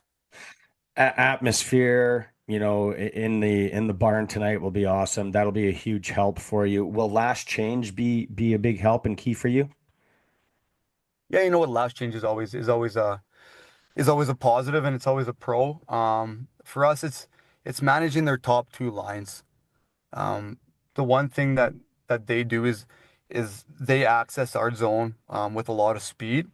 So when we're able to match specific D pairings or specific forward lines against their guys, it's just our ability to track pucks back. You know what? Hunt pucks back as a group and limit their ability to generate anything off of the rush. And if we can do that tonight, like you said, using the atmosphere of our rink, our fans who have been extremely, extremely great throughout the playoffs, throughout the year, you know what? Hopefully, by the end of the game, that things have gone our way. Maybe it was always the script, though, right? To win it at home, first banner, first championship, to do it at home. You know what? Absolutely. Anytime you get a chance to close out a series, I mean, in Saskatoon, obviously we would have liked to be able to do that. But like you said, coming back home in front of our crowd, like I said, who have been extremely supportive all year, and understanding that this team is extremely important for the community. I mean, Jared Williams, our general manager, and his family have done a really, really good job at making sure that this team is centered around the community, and to be able to come back and do it and have an opportunity on home ice to close out a series, like you said, for the first time ever in this franchise's history. I mean, it's special, and hopefully we can give the community that as well. All right, Coach. Exciting night in the fort tonight. Best of luck, and thanks for doing this. Perfect. Thanks, guys. Could be a special night in Fort Qu'Appelle. Puck drop. If you're going to the game, 7:30, the Fort Qu'Appelle Rec Center will be packed. The community is behind them. Great hockey, too. Really great hockey. If you got something, if you can get a ticket, and you got nothing else to do, 7:30 in Fort Capel tonight. It is a Sports Cage. We are the home of local sports in Saskatchewan. We're streaming at sportscage.com and on the mighty 620 CKRM. It's Truck Month at Capital Ford Lincoln. We're celebrating with $1 over invoice pricing on all remaining new 2024s. That means we only add $1 to the price we paid for the truck. We're talking savings up to $18,000 on a new 2024 Ford F-150 XLT. We'll even pretend a brand new 2024 Bronco Sport is a truck, because it probably wants to be. Up to $9,300 in savings. Do not miss Truck Month at Capital Ford Lincoln.